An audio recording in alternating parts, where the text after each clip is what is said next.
This is the original esport racing game. This is iRacing.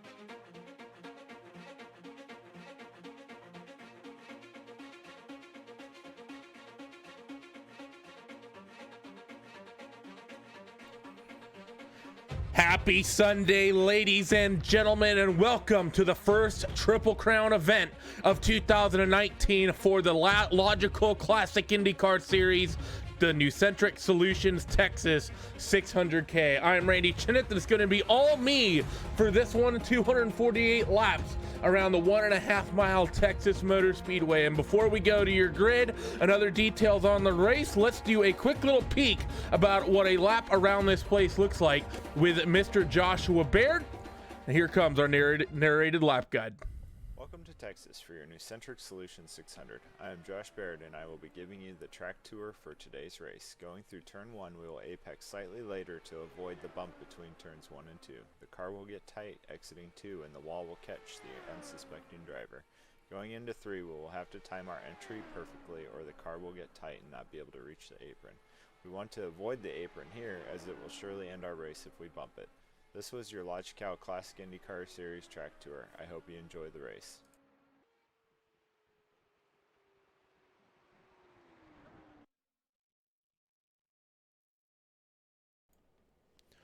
As you can see, it's a very quick lap around the 1.5 mile Texas Motor Speedway. 24.372 seconds is the practice, well, is actually your pole lap here today. We will go down that starting grid in just a moment. Before we get to that, let's thank the sponsors that make this series possible. Of course, you have the race sponsor for this event in Nucentric, but you have others as well, with Logykal, of course, being the main series sponsor, Nucentric sponsoring this event here, Edifice, Carroll Hatton, Breast Care Centers, and Lionheart Racing Series, making everything in this championship possible.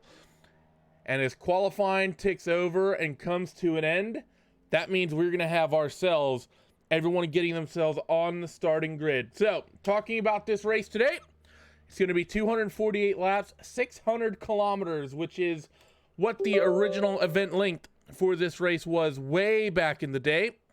Back when CART initially was supposed to come to this racetrack and run an event here. Well, they had some issues. That race got canceled. It was supposed to be this distance. But as drivers get themselves set on the grid, let's take a peek up and down your starting positions after qualifying.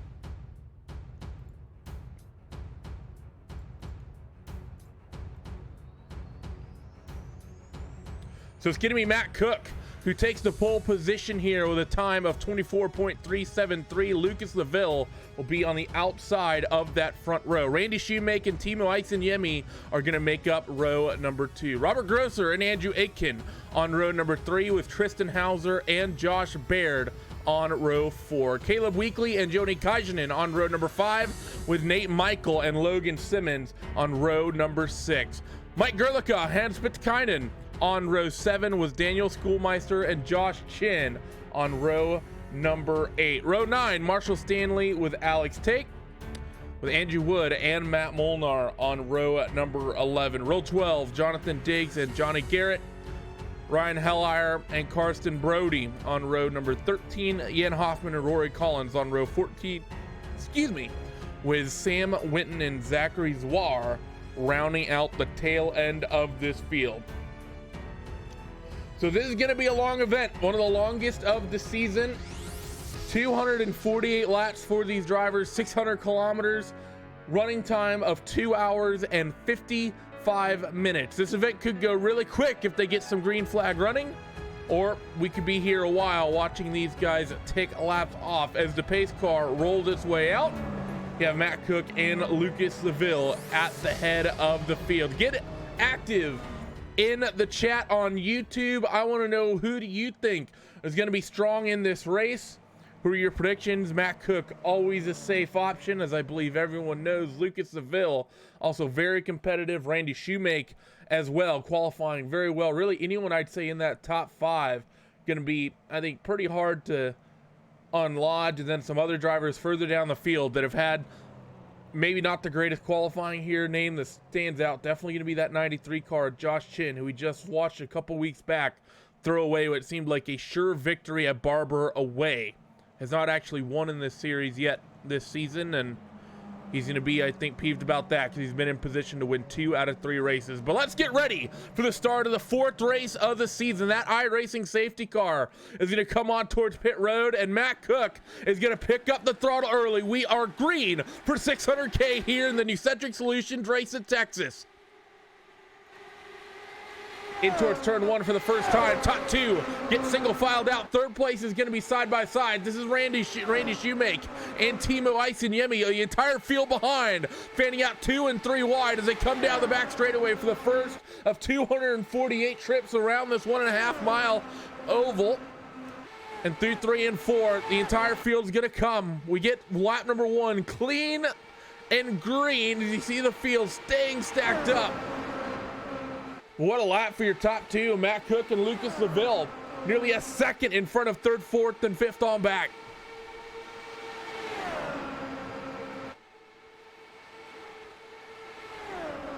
Through turns number 3 and 4, Randy Shoemake is going to lead this second group. Matt Cook leads by 0.3 of a second out in front, but you see the first side-by-side fight.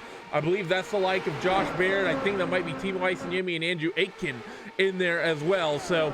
And this is what you're going to see a lot of here at Texas, is drivers just really going to be unable to do much as things single file out. As we ride on board with Joshua Chin,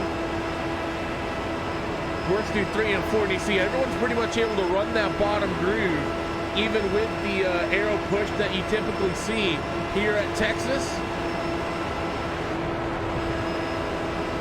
Josh running a slightly higher line at the moment, trying to get a little bit of clean air on that car.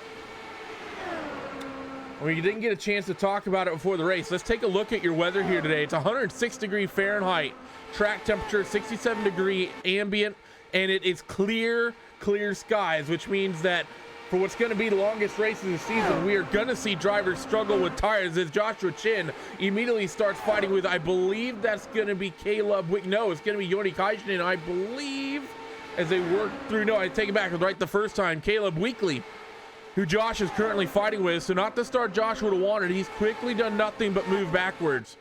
But we saw at Motegi, the first oval of the season, the effect that high temperatures can have and what that can have on the tires. And at Motegi, we saw a lot of self-spinning about 10 to 15 laps into the run. Same is going to be happening here today. Race lead has tightened up, however, 0.08 of a second. Lucas Seville right off the gearbox, off the 6th car of Matt Cook. Of course, this is a very different racetrack to Motegi, but regardless, it's also a bit bumpier and it's definitely a lot more higher average speeds with the steep banking all the way around this race circuit. You're going to be flat out pretty much the entire course of a run, maybe unless you're struggling with some dirty air.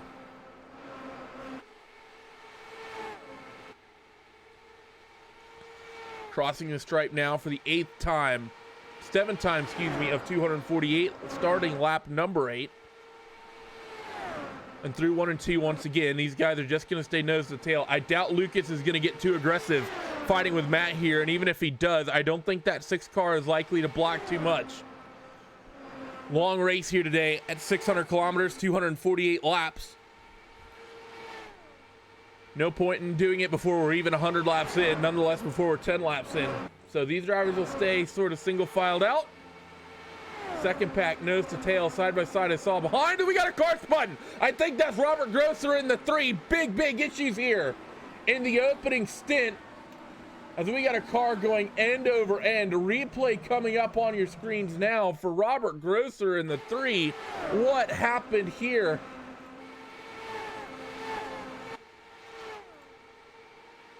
You see him, he's side by side down there on the bottom. I believe that's the 23 of Josh Baird. He's actually on the bottom groove win. And does he get tagged from his teammate? I think that may have been exactly what happened. I need to get another look at it. Was not really a great camera angle there, but it may have been Tristan Hauser in the Vortex car behind him.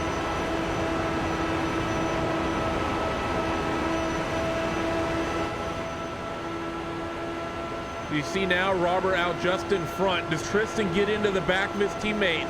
Do corners number 1 and 2 here. And he does. I mean, Robert, it seems like just came up the track a little bit. I think got a little bit of dirty air, and well, his teammate really didn't have much choice.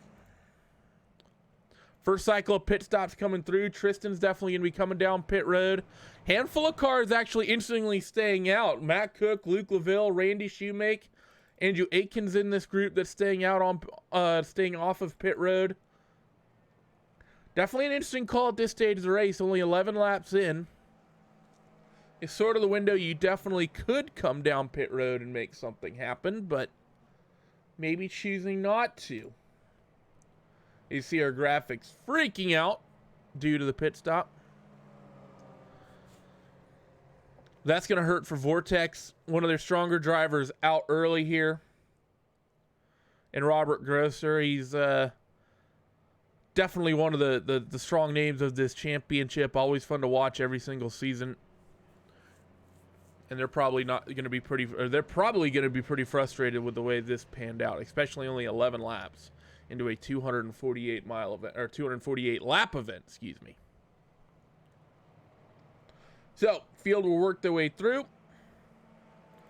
We should be getting lights out on the pace car, if not this time by, then the next time by. But let's take a peek and see. As for Matt Cook, led every single lap of this event thus far, been absolutely picture perfect, dealing with that 2 car of Lucas Laville. And as they come across the stripe, lights on the safety car do indeed go out. So we'll be going green this next time through. First car to come down on towards pit road, I believe, will be Josh Chin. Yes. So Josh Chin, the first one to pit. Ian Hoffman, who runs in 8th. The first car yet to come down pit road. Or the last car to not come down pit road, excuse me. So it's going to be interesting to see what those guys can do who came down pit road. The likes of Chin, Weekly, Michael, Pitkanen, Heiler, Novosad, Hauser. And making something of this. Let's see. Because you really are going to have 2 different strengths here with the split strategy already. These drivers that stayed out will be slightly lighter on fuel. Those drivers that came down pit road, they will be heavier, but they will have a few laps extra. They will be heavier, but they will have newer tires. And that is definitely something that can always take effect. That said, the tires not usually as big of an issue on these IR05s the way they are in the DW12 and the IR18. That said, tire wear is still very much important, but the 6 of Matt Cook, he needs to get us back up and pick the throttle once again. And we are back to green flag racing here at Texas.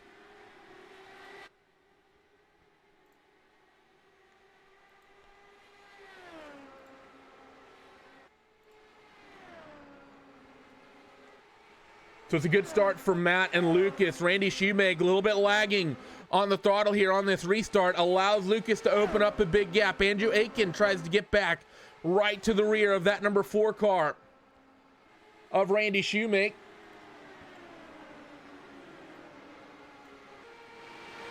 Across the stripe now, working lap 14 of 248. You see these drivers that already came down pit road starting to lose ground to the cars in front of them because they are so heavy. A 1.6 second disadvantage already for Josh Chin on heavy fuel versus Alex Take. So that's going to be considerable. We'll keep an eye on this as the laps kind of go down and wind down about how these things worked out.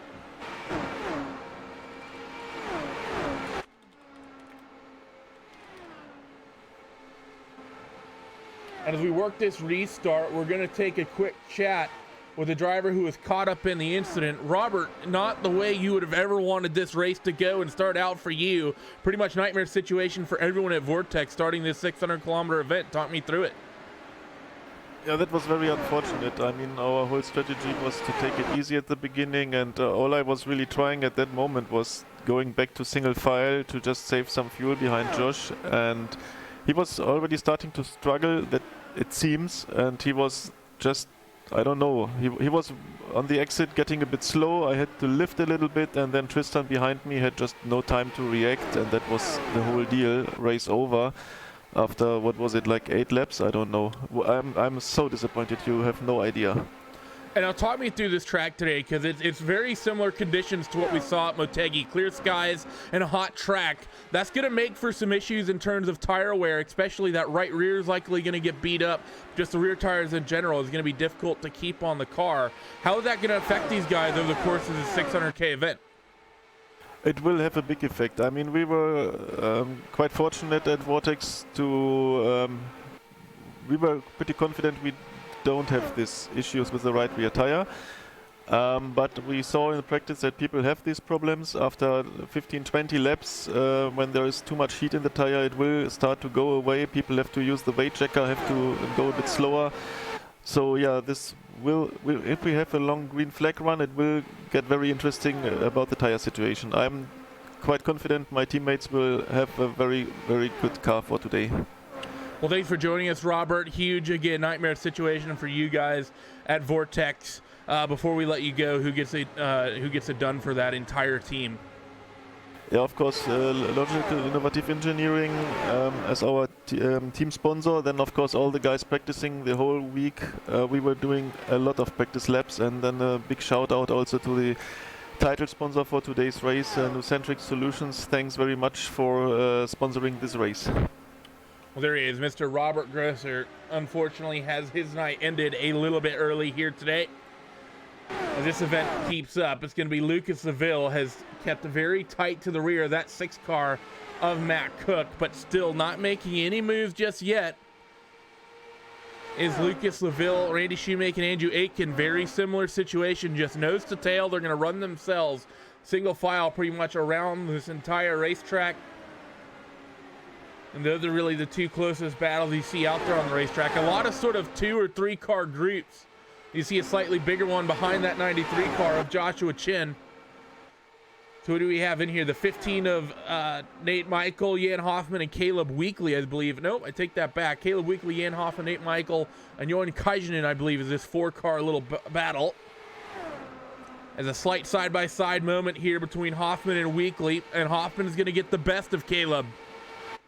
So move Hoffman up into the 9th spot. It's actually been a very good start for him. Started this race in the 05 car in 27th, now runs in 9th. So ideal situation for the driver of the 05. Things going very well as we'll refocus back out in front on this fight for the race lead between the 6 and the Deuce. And through corners number 1 and 2.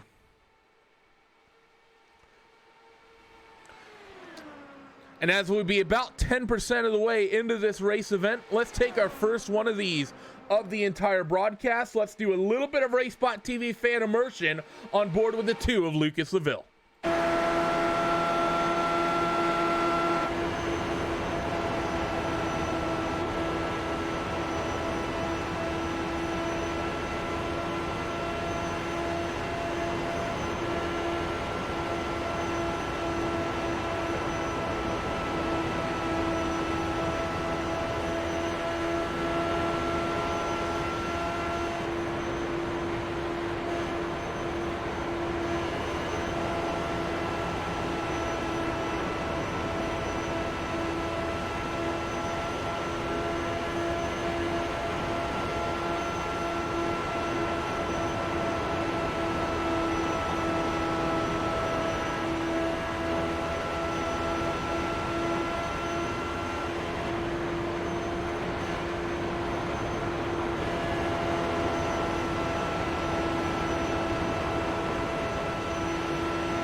So you are a handful of laps on board there with the driver of the 2 machine, currently running in that second spot. And you get a good idea of the way these drivers are really going to be maintaining the throttle and the aero push. The way Lucas was just sitting there behind that 6th of Matt Cook, just letting the race sort of come to him, not getting overly aggressive, not even showing the nose anywhere. Maybe, you know, poking a little bit of a nose up high through the corners, get a little bit of clean air on the front side, or excuse me, on the right side of that front wing. But beyond that, nothing really going there for the driver of the 2 machine, just keeping it calm, keeping it cool. Joshua Chin, by the way, he's been the next victim of the Jan Hoffman train. So Jan finds himself running in that 8th position. Josh Chin now back to 9th. He's had a good start though, 16th up to P9. Alex Take as well, 20th up to 7th. So 3 cars, and actually he's going to go 20th up to 6th. So 3 cars here towards the tail end of your top 10. Alex Take up 14, Jan Hoffman up 19, and Josh Chin up 7 here in the opening kind of salvo of this race. Couple other movers as we get a big incident. Problems on the back straightaway. 16 and the 23 are going to tangle, give them both the bit of the commentator's curse. And let's take a quick look at the replay of how this panned out as I was looking at my timing screens.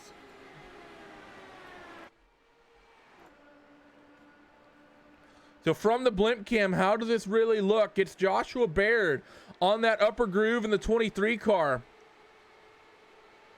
And the 16 just spun. We just talked about that with Robert Grosser.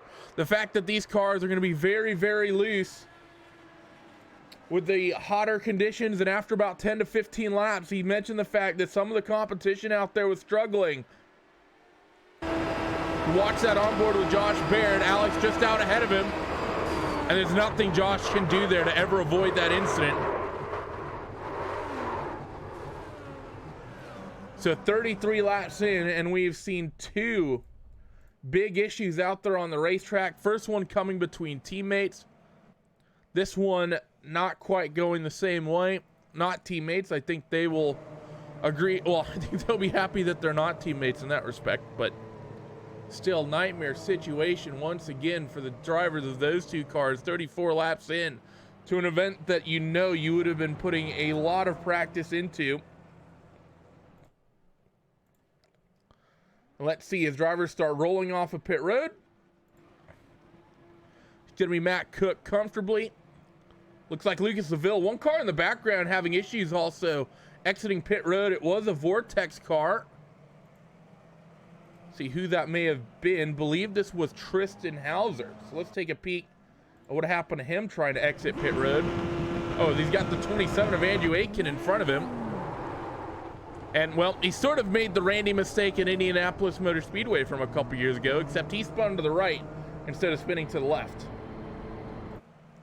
It is beneficial, by the way, to spin off to the right than it is to the left because there's no wall on the right-hand side. With pit stops over and done with, we are going to take a short ad break here. We will be right back to continue coverage of the Nucentric Solutions 600K here at Texas. Don't go away.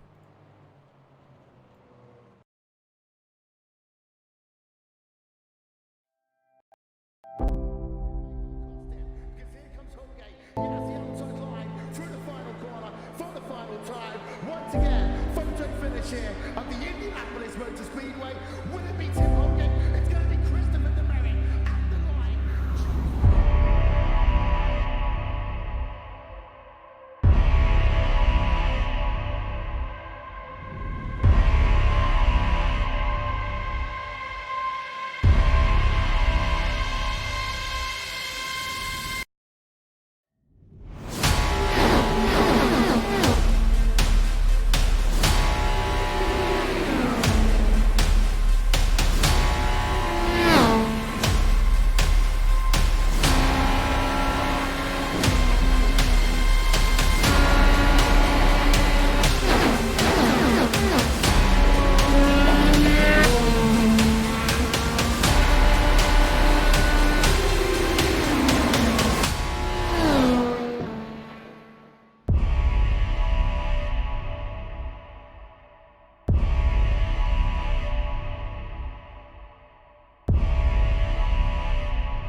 Lights are out and we are coming back to the green flag here in the Logykal Classic IndyCar Series and the Nucentric Solutions 600K here at Texas.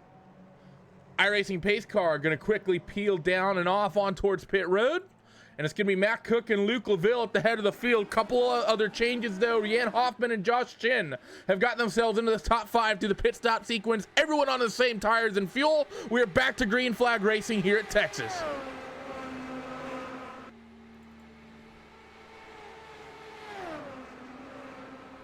Once again, Randy Shoemake struggling on the start, just cannot stay with that second place car of Lucas DeVille. Gives them 10 to 15 car lengths every single restart we've seen. He's getting a little bit of, I think, a little bit of slack given to him at the moment with the length of this event. But I think that as you get deeper and deeper into this race, currently it's Jan Hoffman and Josh Chin, but anyone starting behind that 4 car is going to up the aggression levels on these restarts. The 05 has a bit of a run on the outside of the back straightaway. Generally not the way you can make the pass stick here at Texas, and Jan Hoffman once again will not be able to. So going to have to stick for single file.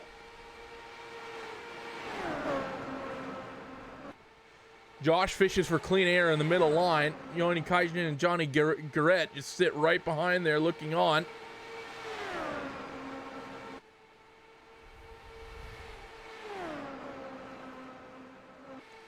Still nose to tail out in front as well. Matt Cook and Luke LaVille.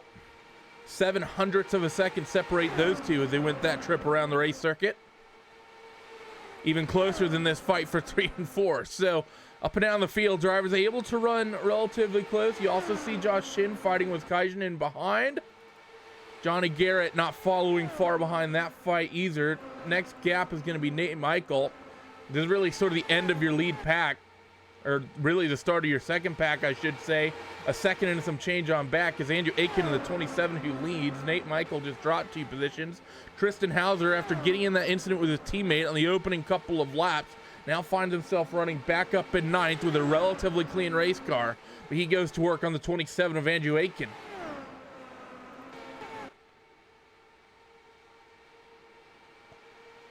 Really in the top 2 are Shoemake and Hoffman. That gap has come down a little bit. So Shoemake maybe feeling the pressure and trying to bring that gap down. Seems to maybe be the case. Jan Hoffman not waiting for much of this either. Really following Randy right up to this lead pack as that gap continues to come down, it looks like. Gap between second and third, 3.5 of a second last trip around the racetrack. It comes down to about a 1.8 or 0.18 of a second. So the gap between second and third, 1/10.5 as it worked down the back straightaway and continuing to fall. So Shoemake maybe has found something. Matt Cook maybe doing a little bit of fuel saving that's holding up Lucas LaVille. And it's turned this into a 4-car scrap for the race lead.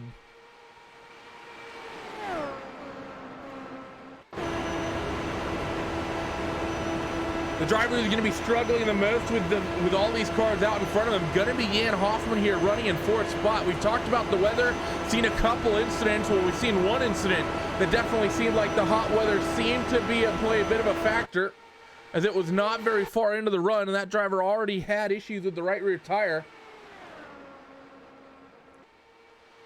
And as they work themselves through with the hot conditions, these 4 cars lined up is going to be an issue for tire life, because this is going to be a big hole getting punched in the air that drivers are going to have to be fighting, that this entire group of drivers will be fighting and trying to deal with. That aero push will be considerable, so they'll have to be all over the jacker settings. All over the jacker settings, all over the front and rear anti-roll bars as well, trying to keep the tires underneath them. Would not be surprised, and I'd say it'd almost be smart if you're the like of Randy Shoemake and Jan Hoffman to really back off this fight for no other reason than keeping the tires underneath you. So through the quad ovals, they'll stay single file. It seems Josh Chin may be reeling these two in a little bit, and talking to one of the drivers we saw get caught up in that issue just about 10 or 15 laps ago, going to be Mr. Josh Baird. Josh, you really had no way to avoid that spinning car.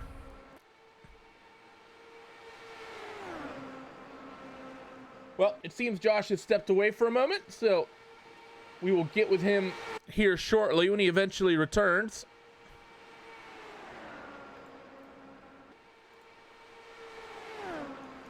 So through 1 and 2 and on back towards the back straightaway now goes this 4-car scrap.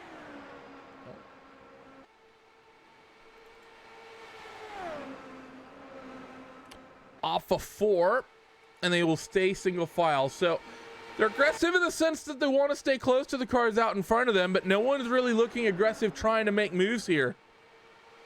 Everyone's fine with sort of playing the long game and just being patient.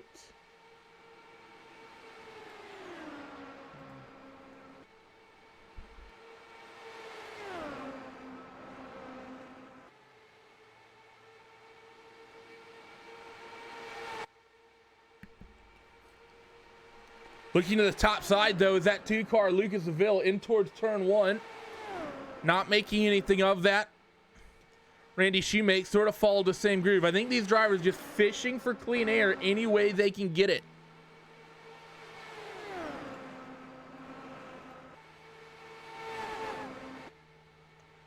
Off of 4 and through the quad oval now. And back through 1 and 2. And that fight between 2nd and 3rd starting to drop back just a little bit. They were pretty much nose to tail. It's now opened up to about a car length and a half between Randy Shoemake and Luke LaVille. Josh Chin and company behind. It's going to be Josh Chin, Yoni Kajanen, and Johnny Garrett. The JO squad running 5th, 6th, and 7th.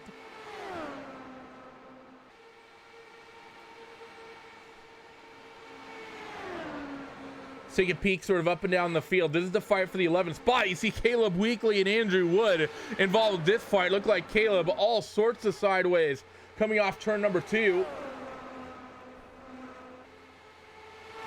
Andrew Wood's going to be able to open up a bit of a gap. Might be seeing some 3 wide here as these drivers seem pretty aggressive. I think Caleb is the cork in the bottle here, and these drivers are trying to deal with him and get around him. He runs the middle line through 1 and 2, and down low is, I believe, the 15 of Nate Michael, trying to make something of this. Just can't quite get alongside off the exit of 2. Now in towards 3 and 4. Just about has the run, but still can't quite clear him. So Caleb Weekly doing very well in the middle line to hold on.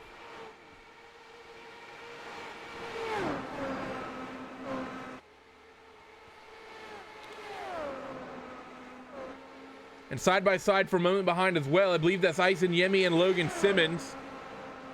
As now the 15 car gets the run he was looking for. Nate Michael up the inside of Caleb Weekly. And he's going to have that job done. Had to chop the nose of Caleb though. Bit of a slide job sort of pass. And you have to be careful doing that.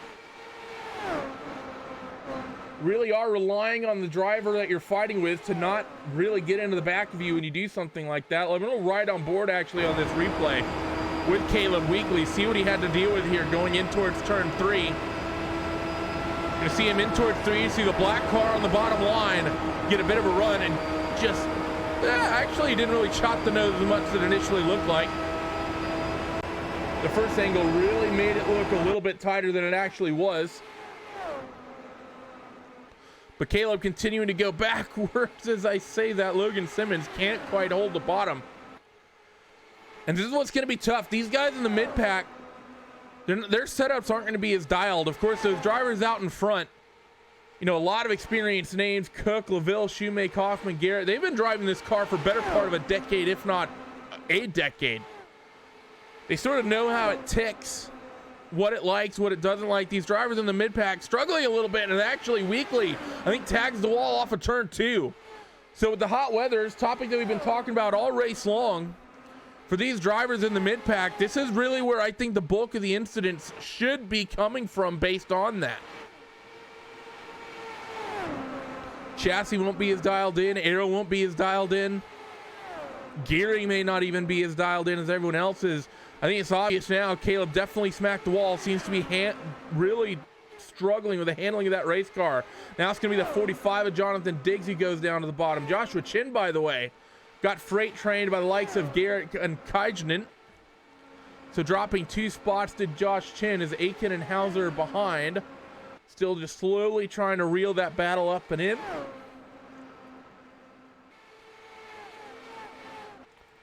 As we look back here, Caleb Weekly continues dealing with this faster traffic. And let's try it now for a little bit of a take two. Josh Baird, do you copy? Yeah, I got you. How do you hear me this time? I hear you perfectly swell this time. And Josh, you know, really nightmare situation for you off of two. There was nothing you could do there to miss that spinning car of Alex Take. Talk me through that incident. Yeah, I mean, this track is just so tough. The car's it's so wound so tight that you have one little slip up, you get a little loose, and next thing you know, you're in the wall. I know that behind me there was a big incident also, so I just kind of felt like I was in the danger zone the entire race. And now talking about this one, I mean, we've been green for about the last 30 laps after your incident on pit road. When we talked to Robert Grosser earlier, he mentioned the fact that about 15 to 20 laps in, people were starting to really struggle with the tires due to the temperatures. Is that something you were feeling? Oh yeah, I mean, it took me the entire practice today to even get it so I could get through an entire stint on without having to, stop for tires or spin out. You really have to tweak your weight jacker to get it going and keep it straight. So it was definitely tough to fight it. Well, thanks for joining us, Josh, and unfortunate again that your race ends the way it does. Any predictions of who's going to be strong or any favorites to win this thing today here at Texas? Of course, my Iconic Motorsports guys, I'm always pulling for them to do well. Caleb had a really good qualifying.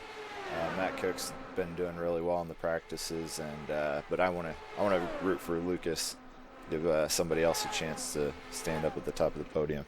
Oh, as we get a car all sorts of sideways. I believe that was Daniel Spielmeister coming off turn 4. We'll get a replay of that, as I'm not sure if you're even still in the sim to have seen that, but hopefully following through on the YouTube feed. But thanks for joining us, Josh, and we might be on for another caution here shortly, so I'm going to let you go. All right, thanks, man. Appreciate it. Yep, so driver of Joshua Baird, we saw get caught up in that incident, and watch Daniel Spielmeister off of 4, the way he has to wheel this thing. That may not look that sideways from the inside, but let me tell you, as someone who's driven these cars a lot, when you're going this fast, that is a big, big slide.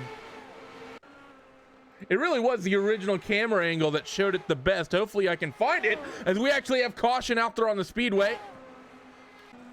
And where did this incident come through? Trying to take a peek here at who this may have been. I believe Todd Naves may have just gone down a lap here, so it may have been him. That damage on Alex's car a little bit, so maybe the incident was here. Let's rewind these cameras back, see if we can't find it.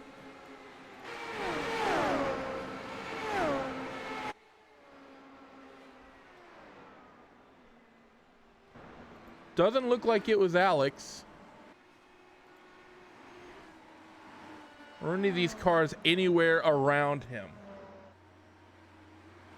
Not really sure just yet.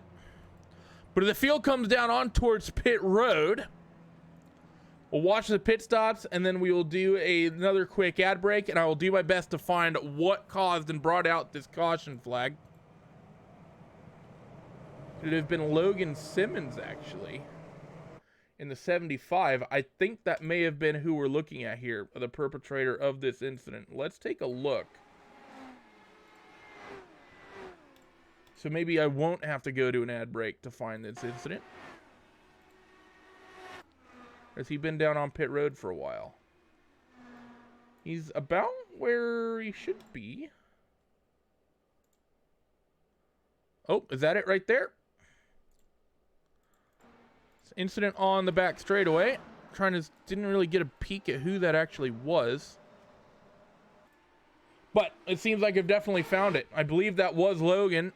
And there it is. Indeed it was, the 75 car. Rewind the cameras back just a little bit further, and I believe this was fighting with the 15 of Nate Michael. Nate gets a run on the outside. They kind of try to pinch each other on the entry. Logan runs the middle through 1 and 2. And then up above him, it just looks like the 15 car just gets loose.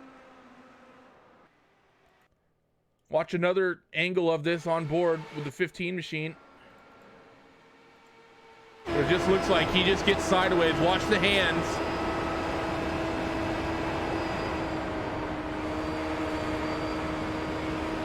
Actually, I'm not sure. I want to get another look at this now on board with the 75.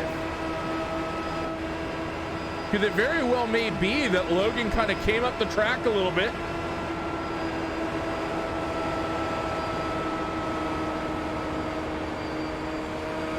That actually really what it seems like to me. It's like, really seems like Logan got a little bit tight there underneath the 15 and just kind of ran up into him, just ran out of racetrack to track out onto. So unfortunate situation there for Logan. And that's pretty much going to put some punctuation on his race and any hopes he had of doing well. Still, not even 100 laps into this race. By the way, talking about this race, talking about how long this race actually is today. Normally in this series, we're talking about a 2-hour race time limit for all the races, be them the road courses and the let's call them the standard ovals. So at Motegi, it was a 2-hour run time from start to end of the race was the maximum if they could not complete the allotted distance in that amount of time. For this one, they add 55 minutes onto the top. So it's 2 hours and 55 these drivers have to actually run this event. And we actually have the graphic ready. So we're only a little over a half an hour into this race, coming up towards 40 minutes.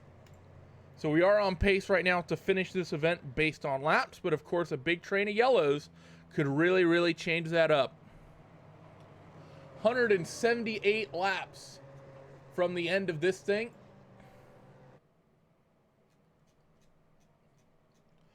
Still a long way to go. Fuel window is about 33 laps. Or a fuel tank good for about 33 laps. So doesn't seem like we're in, we're definitely not. We're sort of in a point where you're not going to be able to do much in terms of fuel strategy. If, of course, this race were to go green from here. Pretty much just be coming down pit road, filling that thing up. But before we talk about that stuff, we got to talk about this restart. I want to watch this 4 of Randy Shoemake. Ian Hoffman, very good pit stop, by the way. Is Shoemake a bit more aggressive here on the restart? No. And it looks like he's actually just setting up to let some cars by. So Johnny Garrett was pretty much around the 4 car before they ever got to start finish. That pass being made on the outside, so move Johnny Garrett up a spot early here. Not a great restart for Lucas Seville. Doesn't maintain the distance he's sort of used to doing so to Matt Cook.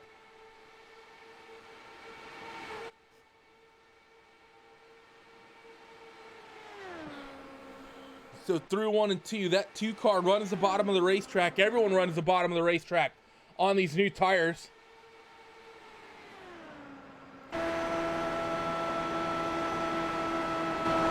If you take a look back over the rear wing of Lucas Seville, you see the train of cars, a little bit of moving around from Jan Hoffman behind, dealing with Johnny Garrett, who actually gets a run, and they're going to be side by side for that 3rd spot. You also see Josh Chin fighting with Shoemake in the background as well. Now the 2 Vortex teammates, they're going to be nose to tail off of 2 and in towards 3 and 4.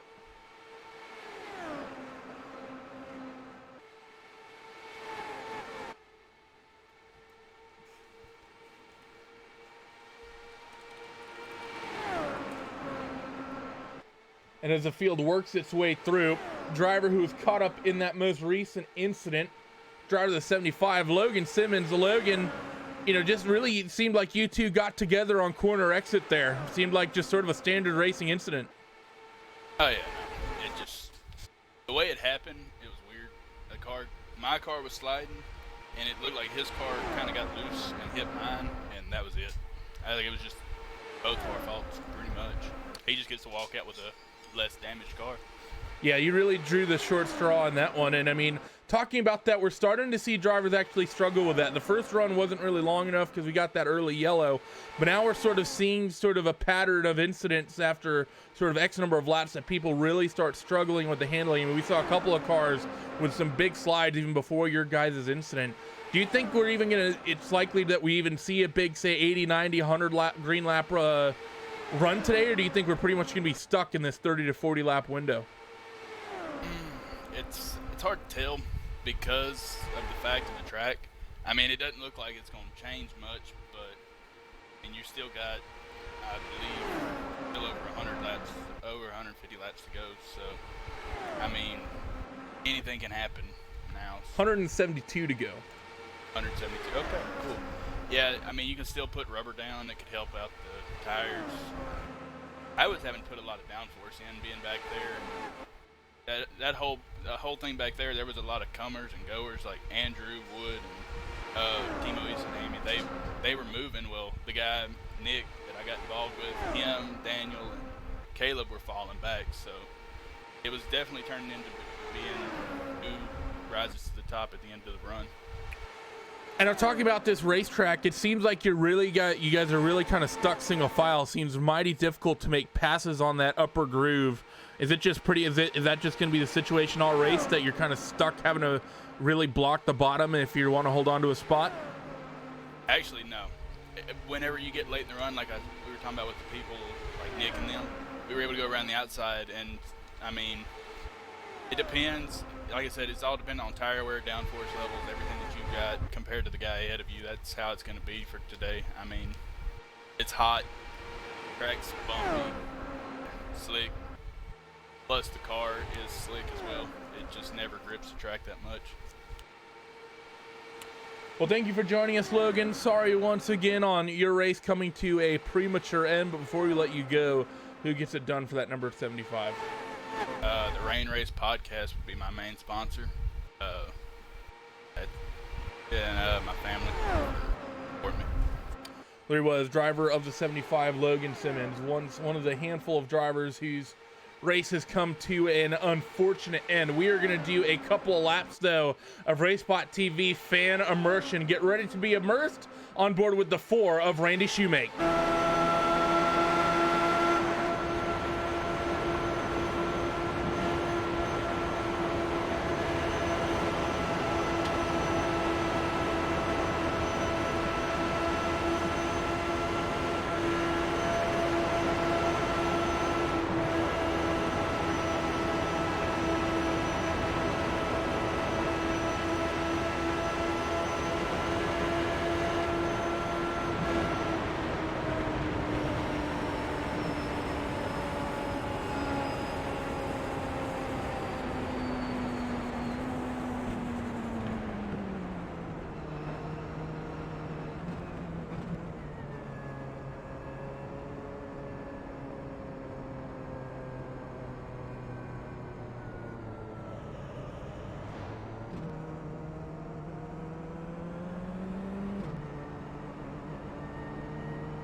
So an incident of some sort happening out there on the racetrack, and somehow in the mix of it all, Randy Shoemake gets the race lead as everyone else behind him comes down pit road.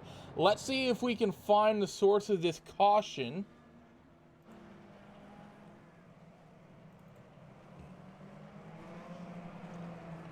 As there's no new drivers down a lap.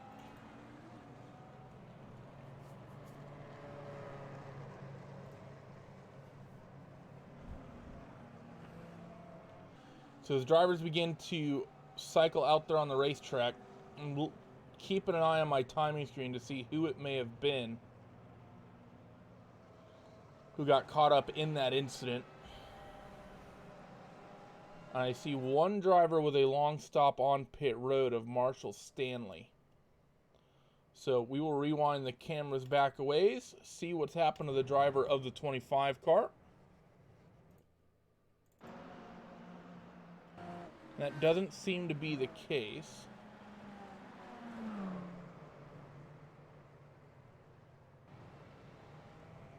Rewind the cameras back a little further. This is during the green flag run. I'm just trying to honestly find where this incident was, see when the caution came out.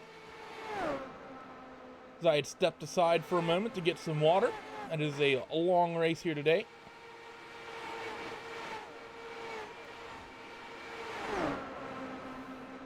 So caution's not out yet. You can always tell there's a caution by the backlights on these Indy cars, by the way. They will start flashing. Did I hear a car in the wall? And indeed I did. It's Ariel Guerrero Jr. car bringing out the yellow. So rewind a further 30 seconds and let's see what happened to the 11 car. Seems like this was all by himself.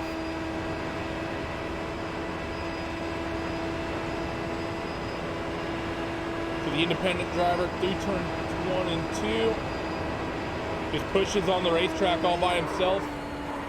Finds the outside wall, and well, that's pretty much race over. Unfortunate there for Ariel.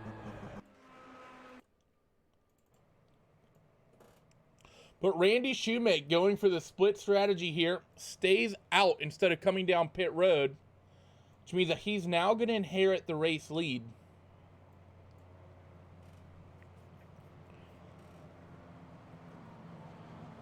Definitely an interesting call this early in the race. Of course, like we said, we are expecting roughly 30 lap fuel runs. So let's do a little bit of math. Those cars that came down pit road, they're going to go from, they can go potentially to lap 116, lap 146, lap 176, then lap 206. And then they will actually have, if it goes to the end here, these drivers that came down pit road might have to do a splash and dash. Keep in mind, it's not exactly 30 laps. You could potentially stretch 33, 34. So it's not 100%, I think, if you have to do that splash and dash if you feel safe. For Randy Shoemake, though, he's trying to get to a situation that he doesn't even have to do that splash and dash. He wants to essentially be able to run 10 to 15 laps here and be able to come down pit road. So an interesting strategy call regardless, and Randy Shoemake on the old tires. Let's see how he can deal with it as he defends that top groove. And he's going to pick the throttle up coming off turn 4. We are back to green here at Texas.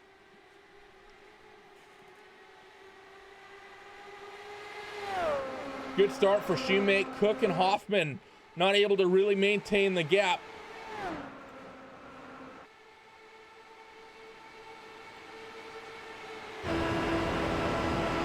See close fighting behind as well. Johnny Garrett on the top side. You see Yoni Kajanen with Tristan Hauser, who's actually the caller out in front that the 68 machine is fighting with. You see Josh Chin up there as well, having a little bit of problems fighting with traffic. It's going to be Lucas Seville that Josh has his hands full with. Lucas was running second for a big chunk of this race up until this point. Now he has to deal with Josh.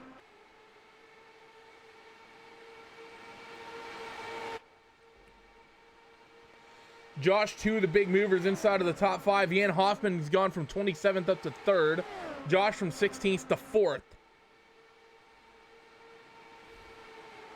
Matt Cook and Lucas LaVille, the two cars that have lost positions inside the top 5.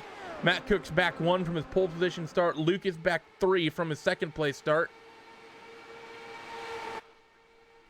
And Josh is getting aggressive. He's going to go to the outside of the 05. So our two big movers here inside of the top 5 fighting side by side for position. And Josh can't quite hold on to it. They still have the overlap. Matter of fact, they do. So Josh still up there on the outside, making some magic in the clean air up there. But now he's got a nightmare situation. If he can't get this job done, Lucas Seville has shut the door that Josh was in. So now he can't just slot in behind the 05 of Hoffman, and Josh gets the move done around the outside. So move Josh Chin up into P number 3.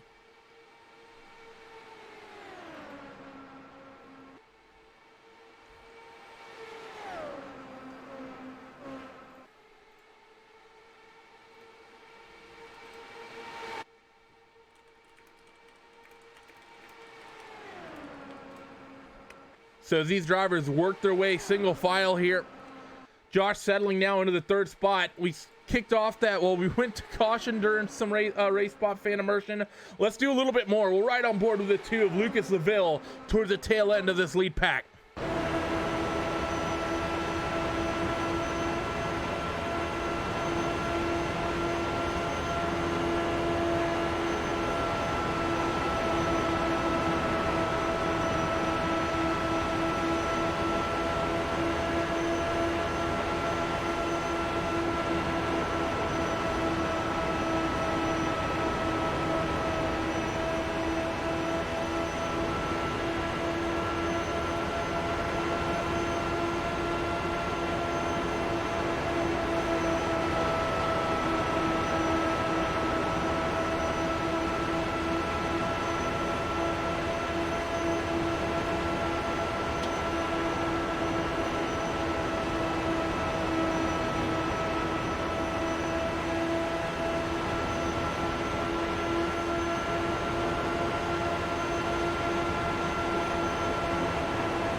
So as we close out this fan immersion, you can see that this lead pack is still single file down, really just cruising. And what was a nightmare situation for me with my headset falling off during that, you see this whole lead pack has gotten about 8 cars strong. We now have a new guest. Mr. Paul Smith has joined the fray. Paul, how was the major series? Oh, that was an amazing race, fantastic, and who knew that a Kia could actually win a race against a Porsche? But there you go, that's what happens. But we're here, we've got That's a draft straight fest. up no context right there. We've got an absolute draft fest though. This is looking absolutely fantastic. I'm looking forward to getting stuck into this. Yep, I'll give you a little bit of a quick rundown of what we've been dealing with. Very hot temperatures today here at Texas and some clear skies. So the big talking, well, actually it's not really that hot, it's 67 degrees, but the track is hot with the clear skies. Tire life has been really the big issue. You've seen a handful of sort of self-spin related incidents. Nothing really crazy in terms of people racing silly. It's just basically been a handful of incidents of 20 to 30 laps in, the rear tires dies and someone self-spins into someone or someone just can't avoid anything. So nothing too crazy going on. This is the largest sort of lead pack we've seen in the early goings. It was the like of Matt Cook and Luke LaVille, who was really out in front. Randy Shoemake was really part of that second little gaggle of cars, but it tended to just be 2 by 2 by 2 by 2. You've come in at a good time because this is the first time the lead pack has been this many cars strong. Yeah, it's looking really good, and well, they're just going to be playing it safe at the moment, you would imagine, because there's still quite a ways to go in this race, and it is a high-speed super speedway here, so these drivers, they're going to need partners if they're going to make it too wide. We've got the caution. Yep, caution out there on the racetrack. Spinning car of Nate Michael. We actually saw this 15 car, I believe, involved the most recent. No, it was a couple cautions ago. Let's see what happened to the 15. As we were about 20 laps into that run, which is sort of the window. Actually, no, I take that back. About 15 laps into this run. Let's see what happened to the 15. 3 wide down the back straightaway. I see the, oh, it almost seems like the 35 car just bobbling a little bit in the middle there. Karsten Brody would have been the car that I saw sort of in the middle 3 wide, but let's see how this actually panned out. We're right on board with Karsten.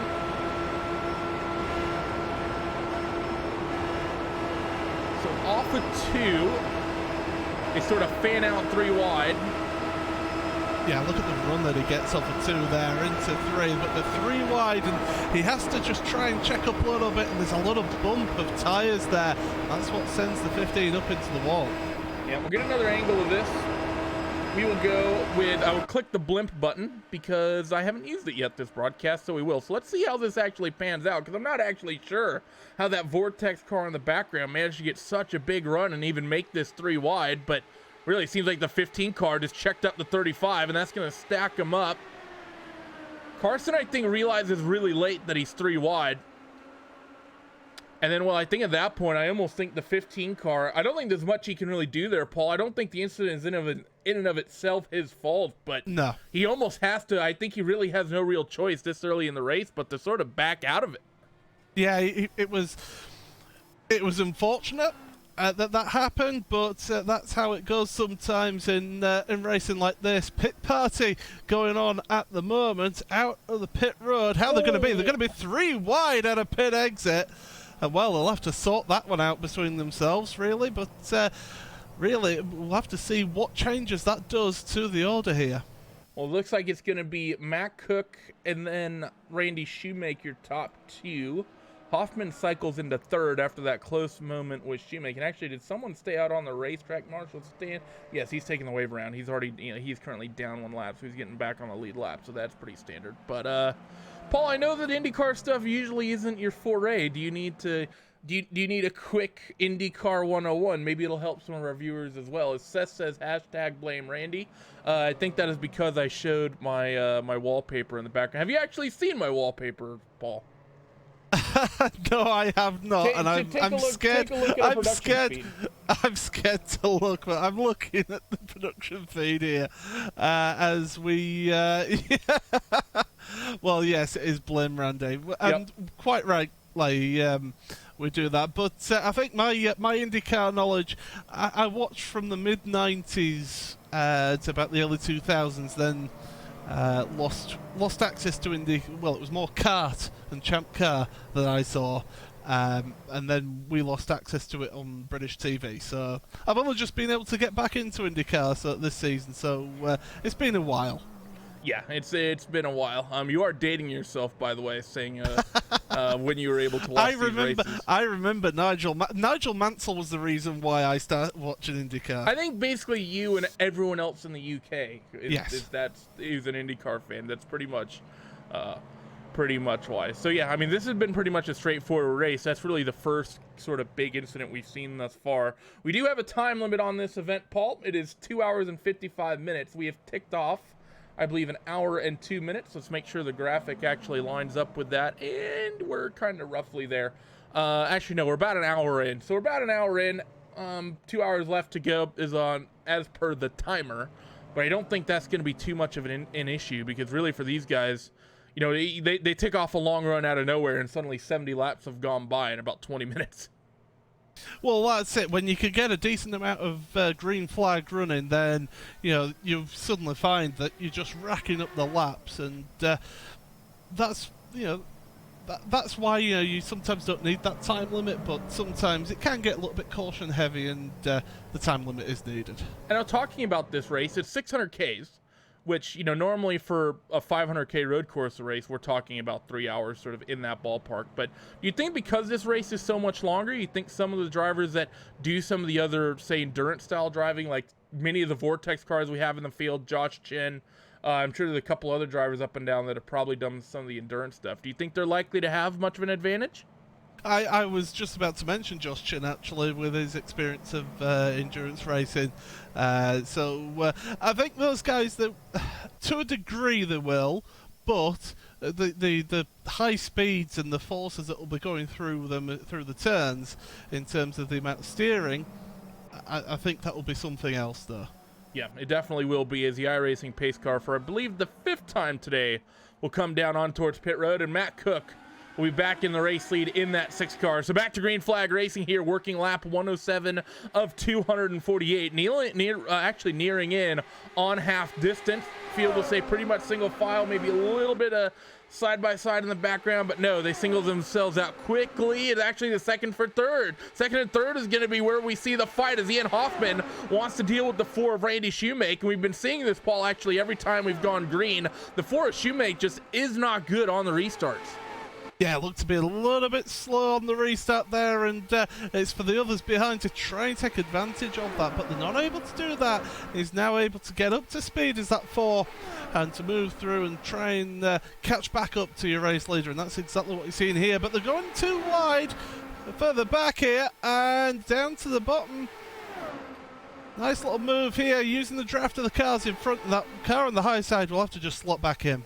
Yet the 2 Lucas Seville losing that spot there to Josh Chin, and Josh goes from the bottom right to the top. So he does 1 Vortex car 1 lap. Can he do Ian Hoffman in a second Vortex car in the next? Gets a run off of turn 2, or does he down the back straightaway?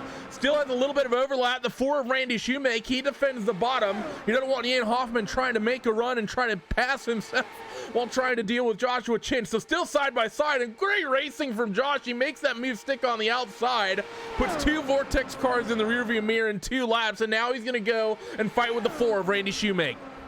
Yeah, this is what he wants to do now. He's trying to make some money moves here, trying to move through the field. He obviously feels that he's got the advantage here, running a little high there through 3 and 4, but he seems to have the run now on Shoemake, and he's really trying to get that second place now.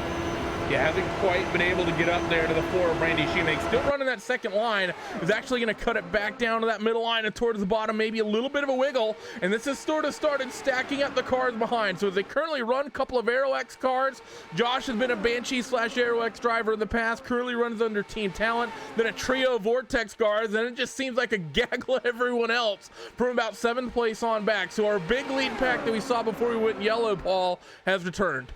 Yeah, when you consider that the entire field is covered by 6 seconds, that's pretty close, but it's not unexpected really around here as they go down the back straightaway once again, and they're almost going 3 wide there. Well, we saw what happened last time they went 3 wide into 3 and 4, but everybody able to behave themselves. It's difficult trying to figure out where to actually show the cameras. You have Josh Chin dealing with Randy Shoemake, and I believe the teammates of Lucas Seville and Tristan Hauser are side by side in the same camera shot as well. This entire lead group that was single filed out and playing relatively nice with one another, 10 laps later and after a restart, these drivers are now it's just cutthroat. You'd think they were running on lap number 247 here, Paul. Yeah, this is almost as if it is the end of the race here, but we've not even reached halfway. That's still another 10 laps or so away. As look at that, Josh looking to the bottom side out of 2, but then having to go back up high on the exit, down the back straightaway. And Shoemake doing everything right though. He's holding his line, holding his position, and so far so good. But you look at the speeds that these drivers are doing, 215, 216 miles an hour around this course. Absolutely incredible that they're able to run so close together. Yeah, it really is. And I will say one of the questions you have to ask, Paul, I think, if you're that 4 of Randy Shoemake, with 133 laps still left to go on the timing board, I almost think you have to wonder, are you a bit of the cork in the bottle right now, and is that a smart situation to be in? We've seen Josh a couple of times sort of start to get a run, and Randy kind of defends aggressively in a couple places, but you see this big train of cars out behind this 93 car of Josh Chin. The last thing you want to start is have maybe a situation where you check Josh up and you get caught up in an incident because of all those cars lining up behind you. You see Shoemake once again sort of running about a lane up on the entry into the corner, and Josh trying to find somewhere to make a move, just can't quite do it. But I don't, in some ways I almost think for the 4 car, almost letting up and letting some of these guys by as aggressive as they're being might be the way to go. He's going to let Josh to the bottom. Well, I mean, the question is, do you want to be in the middle of a gaggle or at the front of a gaggle? Where's the accident going to be? It's more likely in the middle, as Chin and Shoemake side by side through 3 and 4. And, well, they're just pretty much blocking the track for everyone else. And Chin finally slotting in front of Shoemake. Yeah, he's going to pick that spot up, and now likely to go to work. He was down on the apron there, was Chin, wasn't he? I think there's a little bit of contact, and I want to get a replay of that, but I don't know if we're going to be able to. 2x2 from second on back, the floor of Shoemake, still fighting right back with the 93 of Josh Chin. And will you say, Paul, that maybe the incident might be a little bit more likely to happen at the head of the field? When you get cars thinking about getting down on the apron and making a bit of contact, it's just as likely that it happens at the front. Yeah, and the thing is, if it happens at the front, you're more likely to wipe out the rest of the field, which would make it an interesting broadcast for us. But there's moves further down as well. People still trying to get themselves into position. And the thing is, you don't want to be fighting too hard. You don't want to take too much out of the car and out the tyres at this stage of the race. Just look after your car, look after your position, and try and get yourself into a solid position going into your final pit stop and the final run for the checker. And you talk about that, I think the 93 of Josh Chin, he's either he's used his stuff up a little bit since this last restart, or he's just saying, you know what, this is silly and I'm going to back out of it, because now he's letting I believe it is the 56 car of Tristan Hauser. He's going to give up that fourth position and now fall back into the top 5, and it's not much further back before he gets to the likes of Jan Hoffman and Lucas Seville. So I think Josh, he's either burned his stuff up a little bit, Paul, and has just a really good short run car, or he's just sort of done dealing with it as Jan Hoffman tags the apron off at 3, and he has a big wiggle that he's able to somehow hold on to. These guys are playing with fire here. This is absolutely incredible, and they're doing this over 200 miles an hour. When you have a crash here, it is a big one.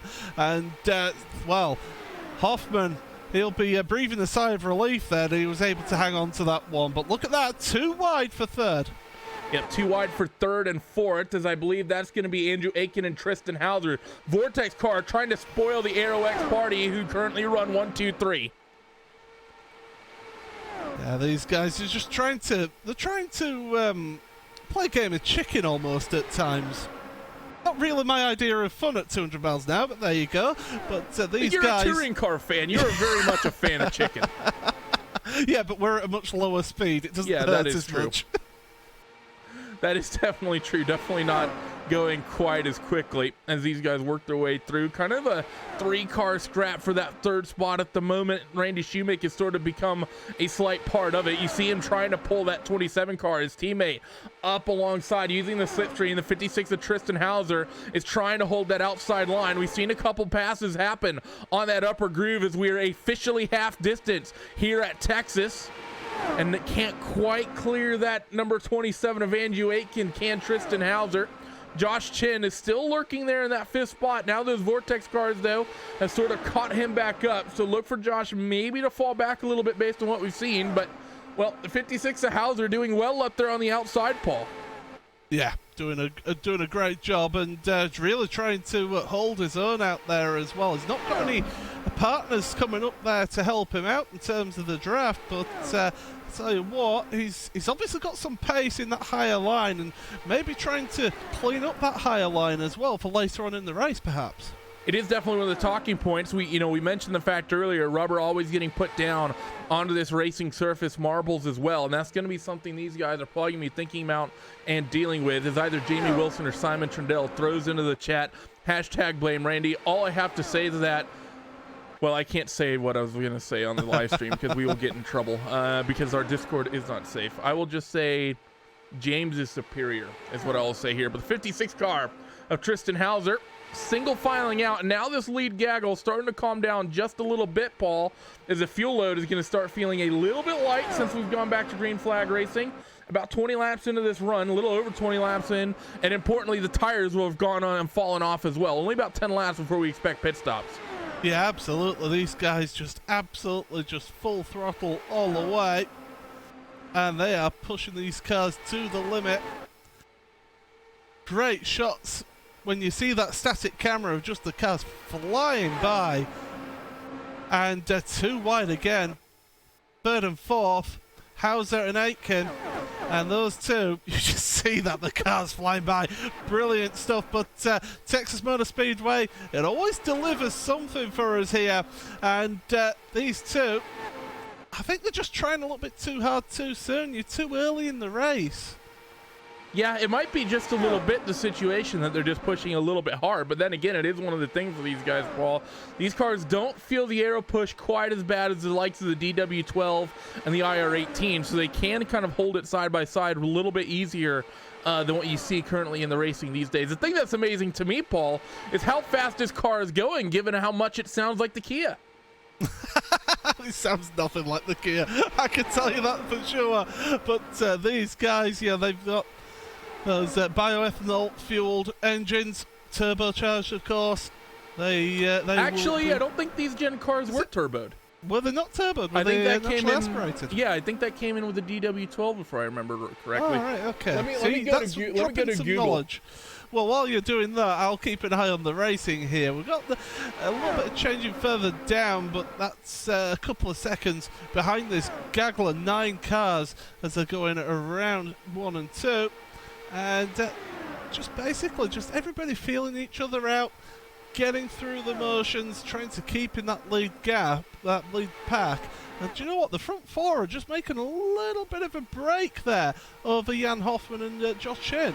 Yep, just a little bit, as Hoffman and actually teammate of Lucas Seville are both going to freight chain Josh Chin here, so I think that's somewhat what's causing this sort of separation. So Vortex 1, 2, we have AeroX 1, 2, 3, Vortex 4, 5, 6, Team Talent slash whatever in the world they call themselves these days, running in 7th with Josh Chin. Side by side though, Vortex trying to break that gaggle up. Andrew Aitken now once again has Tristan Hauser to deal with.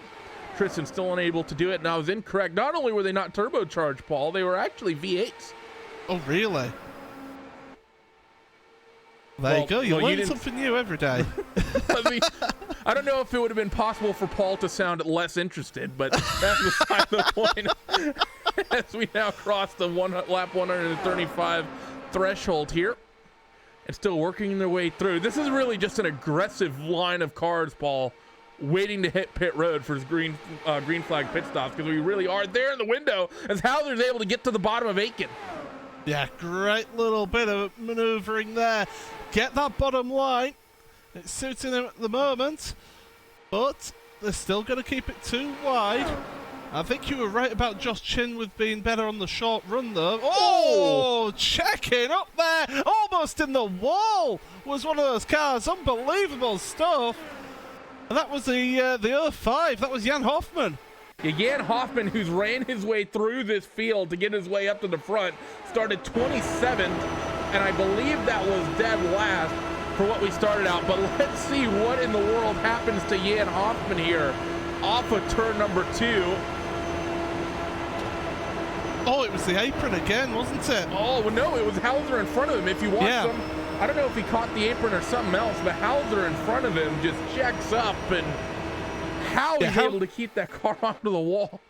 Hauser definitely just caught the apron. It pushed him back up on track, slowed him down, and Hoffman very lucky to not end up with substantial damage. And that would have been the second team incident, Paul, we would have actually seen from those Vortex cars.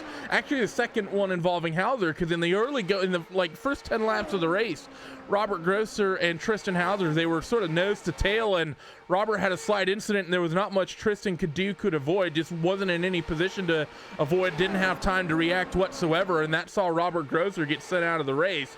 We almost saw a very similar situation there. Somehow Hoffman just about has the response times. You think you can drive an IndyCar on iRacing? Those are the sort of reaction times you need to be able to run at the head of these fields. Yeah, it's crazy. I've tried many a time, and I can't do it. But then again, I'm not a I can barely driver. get the microwave open 10 seconds after it starts dinging. Well, the less said about that, the better. But the front 3 have made a breakaway. Yeah, they definitely. That's all from that. It's all from that mistake that happened earlier. So those 3, they need to try and make that breakaway and make it count, because at the moment, touch wood, I'm about to give the commentator's curse, we could be looking at some green flag pits. Yeah, I've already given the commentator's curse a couple times today. We are in the window. We expected about 33, 34 laps at the longest. We went back to green flag racing on lap 107. We're now working lap number 140. So Expect any time now these guys to come down pit road. You expect maybe a couple laps extra because of the fact that they would have saved some fuel under the caution and potentially some fuel saving as well. When you have a big train of cars like that, believe it or not, that is how you save fuel, is fighting like that in the IndyCar. Doesn't look calm, but it may feel a little bit for the drivers. Let's see though, this lead pack. Will any of them peel off on a pit road this time? Answer is gonna be no. No one coming out on towards pit road just yet, but we are in the window. And now it's just really a waiting game, Paul. And now, of course, the terrifying question of trying to blend on a pit road when you have traffic on the racetrack doing 200 miles an hour plus. And oh, by the way, now you have some lap traffic to deal with. Yeah, absolutely. That's, I believe it's Todd Novosad trying to get out the way. Oh, no, that's... I believe it was him. But anyway, the leader's going by here, so working past that traffic very well. And nicely done. So Novosad will just drop in behind them, get a little bit of draft, help himself out there as well. You might as well. It's a little bit cheeky, but you're there. You might as well take it. Yep, a little bit, but might as well get it over with. And everyone's still just... No one come down pit road just yet, so everyone's really stretching this fuel out long. In our briefing email we got from the organizers, they told us they expected about 33 laps, so maybe they were incorrect, but it sort of sounds like the correct window that we should be dealing with. But what's been interesting, it's been Matt Cook out there at the front all the way here. We have got somebody taking to the pit lane. Marshall Stanley from further back. He's having to come down on pit road. Is the 25. Yeah, so one car ends up coming down on towards pit road, so that works its way through as these guys continue working themselves out there on the racetrack. Still no one peeling down on towards pit road. After I have another check at the briefing, I may be incorrect at what I was initially thinking. Let's check here. Maybe not. I don't know. But regardless, these guys stay out on the racetrack. Yeah, they do. And yes, as I was about to make the point, Matt Cook staying out front there. He's been creating that hole in the air for the rest of them. So I would imagine that in the pit stops, you'll have to take just that little bit more fuel than the rest of them, or maybe have to come in a lap earlier than the rest of them, because he's just been out there on his own, forging a path through the air. Okay, so I figured out the problem, Paul. Can you not read? 58 laps. But, okay. But I have an excuse. The briefing was CC'd into an email for the previous round's briefing, and I am also an idiot. So those are my two offerings. As my excuse. My excuse is that I'm not a smart person. Does that suffice? Hashtag blame Randy. As we carry on then. More blame lap Randy. traffic for them. And I tell you what, this will help Matt Cook out a little bit with that lap traffic now, but he has to make his way around them. And he's having to get off his preferred line a little bit on the entry into 3. Yeah, but of course him being the leader, that's sort of the most inconsequential thing for him of everyone else, because he's out there with that absolutely clean air, Paul. And I want to say, though, a couple drivers have really fallen off the last 10 or so laps. You look at the 05 of Jan Hoffman and the 93 of Josh Chin. They were very much a part of that lead group. We saw, of course, Jan have that big wiggle, but now they find themselves 2.5 to 3.5 seconds off the leader. So maybe really struggling, these two drivers. Maybe got a little bit of damage that, went a little bit unseen for some reason. Or maybe fuel saving really, really hard, because they do seem slightly off the pace mile an hour wise. They're about a mile an hour slower into 1. Actually, Josh is nearly a full 3 miles an hour slower into turn 1. So something definitely amiss here for these guys. Maybe a little bit of fuel saving and strategy coming into play as we're now towards about the 3/4 way through this stint, it turns out, and not now immense fuel mileage based on what I initially thought. Well, anyway, we've got a couple more takers to pit road. Marshall Stanley, Daniel Schulmeister, and Andrew Wood have all been on pit road. And Schulmeister did actually have a damaged front wing slightly, so that will have been affecting his top end. A couple cars leaving pit road by the sounds of things. We're inside the final 100 laps of this event. And now what do you really do, Paul? Because I would say that based on when we actually went back to green, you know, we expecting, you know, close to, let's just say 60 laps on a fuel tank. It sounds a little bit less, as actually Robert Grosser came in to confirm. It is a little bit less at 58, but we'll just round it up to 60 for our Neanderthal brains. For these guys going through, doesn't really seem like there's much of a fuel window that these drivers, that if they are saving, the likes of Jan Hoffman and Josh Chin could ever make anyway. So why do you think they would go for one? It just doesn't, it seems like they're basically have gone from being part of the lead group to gambling that maybe they catch a yellow at the right time to make some strategy work. It's such a difficult Actually, thing if to do. they can go to 70 somehow, if they could do an extra 10, you could do this on one stop from when we went to green. It's going to be a push though, but that's what we love about IndyCar and this classic IndyCar series. It's that strategy play, and we've seen it time and again that fuel mileage wins your races sometimes.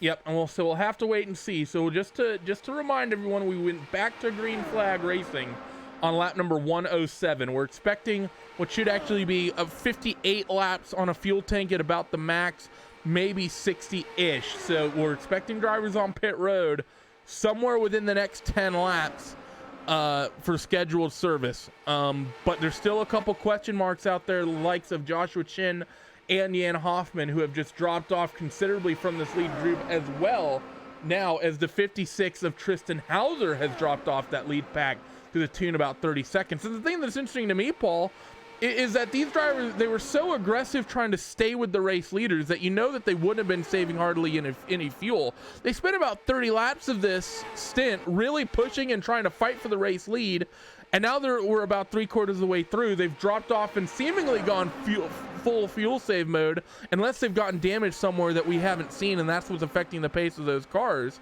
Just seems to me like if this is, you know, it almost seems like, oh, we could have saved, like, if 30 laps into the stint you realize, oh, we could have saved fuel, it seems like the worst thing for you to do is to then start saving fuel, because the best way to do it would have been to just been fuel saving that entire 30 laps previously anyways.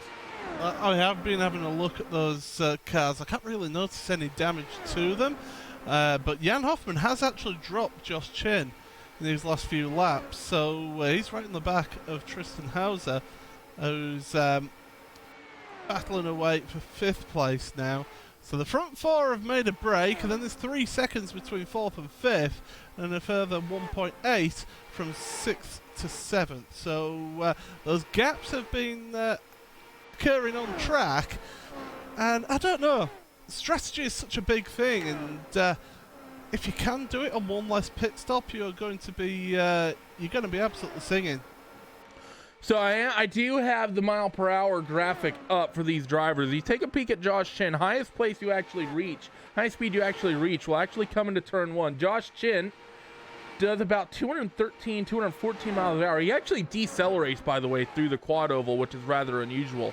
So let's compare that to Matt Cook. So about 212, 213 is what Josh does going in towards turn number 1. Matt, as he comes off turn 4, well, he's already hitting nearly 212 as he's across the stripe, so he should be a bit quicker. Nearly 4 or 5 miles an hour quicker in towards turn 1 actually is that 6 car of Matt Cook, and that is considerable for these guys. Actually, the 6 car, he looks, is he committing? And yes, he is. Yeah. Leaders commit to pit road. Oh, this is going to be who dares wins here. Now, the question is, if you don't need a full fuel tank for both these stops, do you take a full fuel tank now and then take a splash towards the end, or do you even it out? I think you could go either way. I think personally I would err on the side of taking a full tank of fuel probably here, because there is so much of this race left to go. I'm not too worried about dropping a position in this part of the stint, especially because if there's a caution, things could really change up everything. I think filling the tank up gives you the most flexibility, both if the race goes green to the end and if you get some yellows. Might be a little bit of strategy at play, though. Or the 6 of Matt Cook, he might have a penalty, a long pit stop for the 6. Yeah, he's just sat there waiting, and if it's a speeding penalty, that'll be 15 seconds. Still waiting, and you're talking about 10 seconds for a pit stop, 27 seconds, 28 seconds, call it, that definitely is a speeding penalty. Yeah, speeding penalty for Matt Cook is going to be a disaster. And we talked about the fuel saving. You cannot go the distance as the 93 of Josh Chin cycles off on towards pit road. So an interesting call here by the 93. What was actually his pit stop time? 8.9 seconds. Let's That's compare a short that. stop. Yeah, it is a little bit short. Let's compare that to Andrew Aiken, who did a 10.7. So Josh was able to save a little bit of time, Paul, just with a slight short fill. So he would have filled that car up, I think, a little bit short here. He's going to be back up now near the race leaders. But I'm still perplexed as to why he would have saved that hard through that entire, almost second half of that stint. He definitely was fuel saving, especially for him to take a short fill like that. He must obviously think he has some bit of pace that he can fight with the lead group. Yeah, he must have something in his back pocket waiting to utilise that towards the end of the race here, because he has got himself back up into third place. He was down in seventh by the time we came to the pit stops, but you look at that disaster for Matt Cook. That's dropped him down to 8th place, and he's now 15 seconds off your race leader. Yeah, I mean, that's a disaster situation for him, and he likely would have, of course, not only taken full 4 tires, but filled that car right up to the top as well. So for these guys, now it's pretty much a waiting game. This is really stretched thin, that lead pack. Josh Chin, by the way, has gone from being about 3.5, 4 seconds back off your race leader to really part of this lead group, fighting for second place with Randy Shoemake. Slightly lighter car and slightly new tires for the 93 should give Josh the slight advantage here as they work through 3 and 4. Still running the middle of the racetrack, can't quite get the job done. He's going to get back down in line. But Josh now he's really set himself up for this last pit stop, Paul, in terms of how he can make this work. But he short-filled the previous one, which means that now he's going to likely have to take a lot heavier fuel load than everyone else. Actually, the Forrest Shoemake, he goes to the race lead on his teammate of Aiken. Yeah, so moves are being made now at this point in the race. We'll come to 80 laps to go. That's all onto the trail. They're onto the grass. Josh Chin. Wow, that was a heart-in-mouth moment for him, but he's able to carry on here. So maybe a slight scary moment as they're close entering turn 3. Maybe a little bit of contact just about, as the right front end plate of Josh Chin's wing just about grazed the right rear tire. That 27 of Andrew Aiken. Probably very happy that we don't have tire punctures in this sim, because that's a great way to cut a tire down at 200 plus miles an hour and just grazing a piece of carbon fiber across it. Yeah, that doesn't bear thinking, and thankfully we don't have that. But yeah, again, Chin just taking that middle line through 3 and 4. Interesting to see how that's panning out for him, but he's been very aggressive early on in the stint again. We saw this at the start of the last stint. Is it a case of he's trying to make these moves now to get to the front, to control the pace from the front? Does he feel more confident there? And then when he hasn't made it, decides, right, now it's time to save some fuel, save some gas, and play the strategy game. Maybe just a little bit. And it is, I think, also important to remember. I'm almost curious if maybe the way that lead fight was actually happening at the time is part of the reason he decided just to fuel save, because we did have pretty much a 10-car train all fighting for the race lead that was getting really, really dicey. So in some ways, probably hitting the eject button out of that lead fight is not a bad idea in any way, shape, or form, but it is just, I just don't understand why he would have given up that much pace as they work down now in towards corners number 1 and 2 once again. And while Josh Chin dealing with a little bit of lap traffic, they'll make short work of them. Yeah, certainly does. But Randy Shoemake, he's certainly holding the front now at the moment. And Andrew Aiken, if I was him, I'd just be happy sat behind for the time being. There's still a long way to go in this motor race, and plenty can happen here. And we're getting closer and closer to the point where if there was a caution, you'd be able to make your final pit stop. Yeah, we are pretty much now in that window that, or excuse me, I take that back. We're not in that window, but we're not far from the window that you'd be able to come down on towards pit road and be able to make it to the end of the race. Again, about 58 laps is about the longest anyone has told us you could expect to go. And actually talking about this lead pack, Paul, by the way, as the fight for second is picked up, Josh Chen tries the outside of Randy Shoemake. Doesn't look like there's going to be much happening.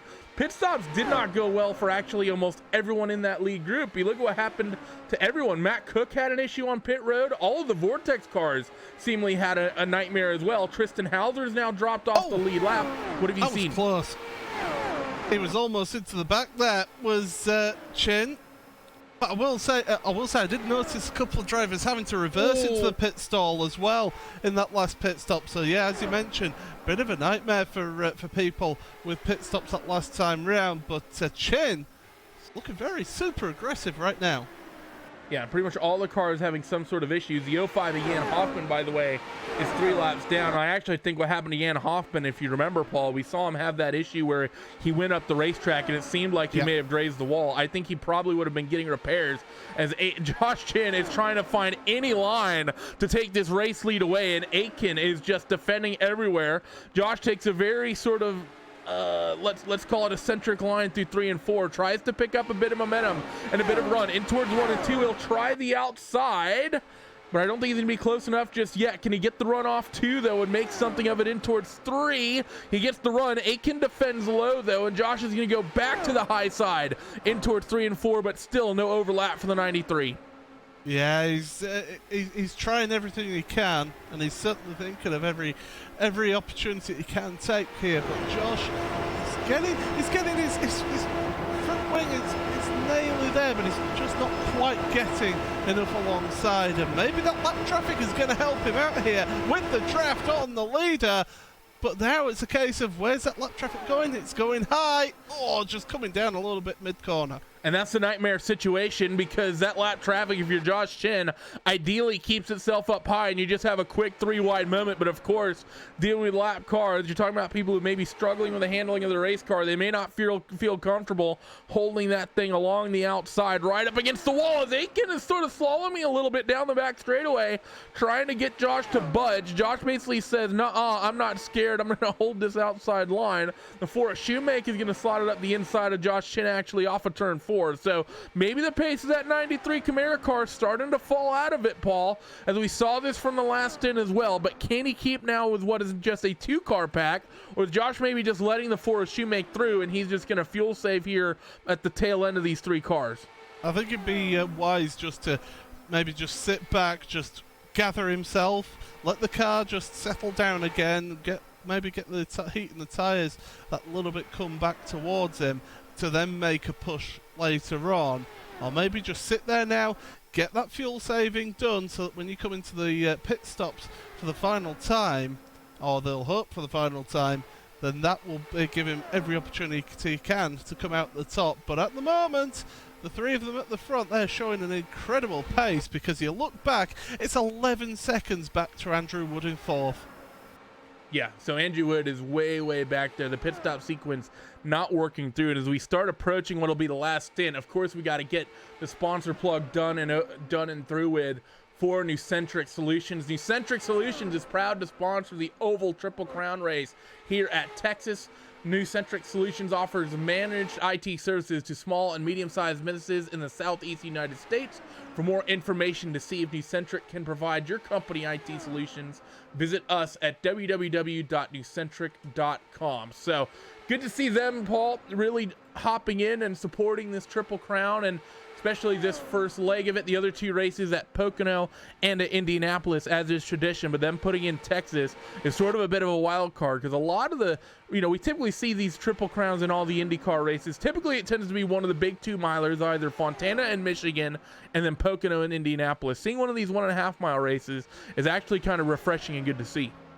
Yeah, it really sort of breaks things up, and it's great to see this action here happening in front of us, and it's great to see companies getting involved in sim racing in these events as well, and it's great to have Nucentric Solutions along with us. Yeah, it's great to have them, and of course there is some money up for grabs as well in this race. Pole sitter of Matt Cook, he already netted himself a nice and easy $5 $5 goes to the driver who leads the most laps today, and then 15 goes to third, 25 goes to second, and $50 going to the race winner today. And that's going to be a really interesting thing for all these guys as well. We started to see that as well, Paul, across all of the series, starting to get some, all of our world championships, getting some purses going just for the actual races, not just the championship itself. Good to see that starting to trickle down to some of these leagues as well in the private events. Yeah, it's great to see that, and it's a nice little added incentive for these drivers to give it their all and to try and get the win. And that's certainly $50. That helps you out a little bit. Gets you a few takeaways, that's for sure. But these drivers, they'll be happy to take that if they do end up winning the race. Yeah, that's definitely going to be the situation. As a 93 of Josh Chin, definitely doesn't seem like he's struggling with the pace. I think letting that 4 card through was a bit of a strategy call, and him just basically wanting to say, okay, I can't get by the 27. He's defending very aggressively. I'm just going to get here and probably save gas towards the end of this stint. So now it's just a waiting game, Paul, as we're pretty much on the outside edge of that fuel window. I think after this next lap, if not 2, drivers are going to be thinking, okay, if I come down pit road, I can make it to the end. Yeah, so it's a question of when do you pull the trigger? When do you go for that pit stop and make that call? I'm sure the spotters will be all there working it out as well, trying to figure out when is the ideal time to do it.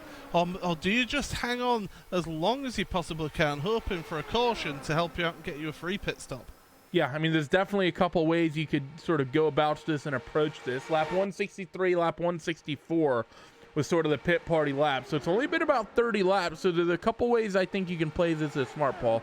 You can either come down early, but you're going to risk going down a lap, which could potentially be a nightmare situation, or you stay out.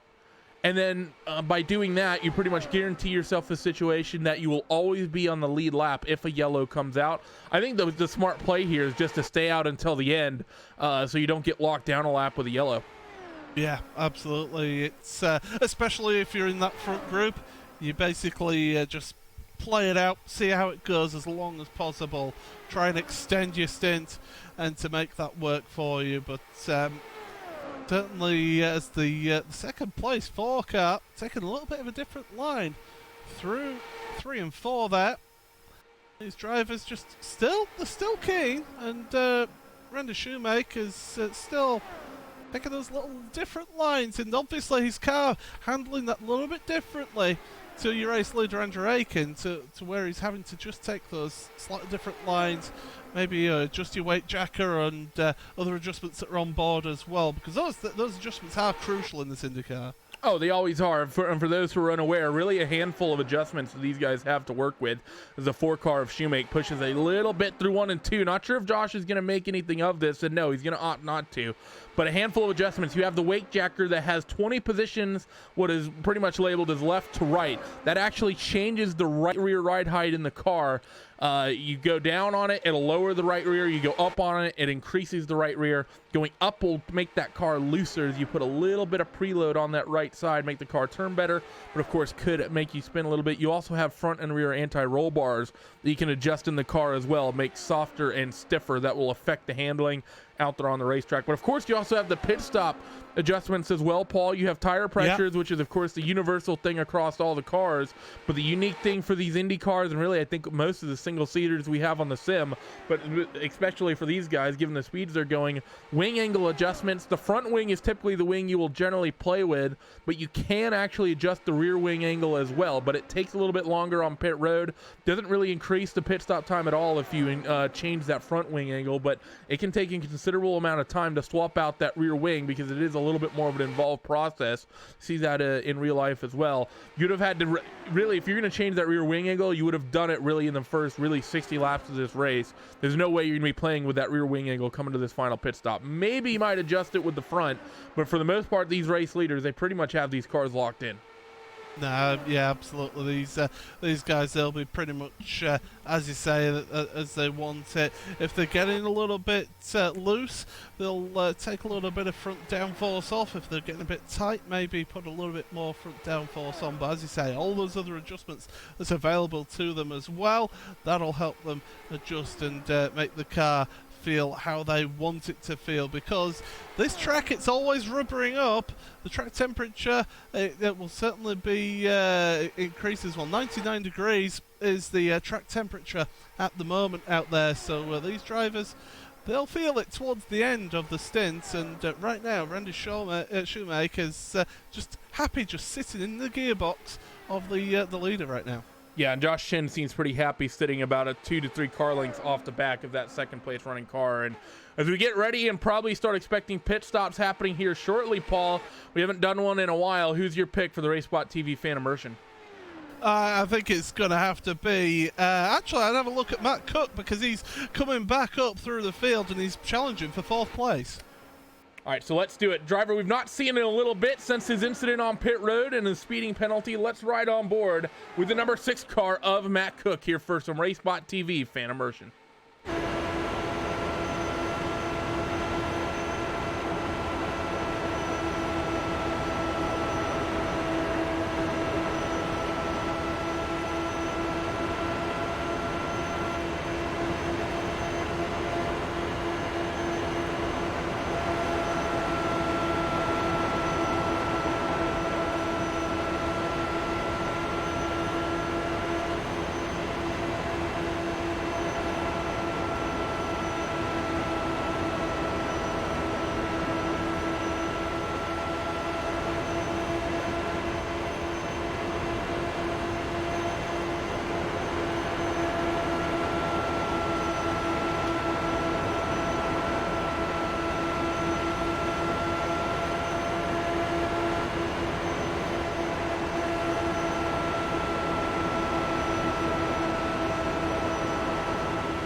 So this race starts to tick on down, and lap traffic starts becoming a factor for the likes of Timo Ice and Matt Cook. We need to thank, of course, all the sponsors that make this series possible.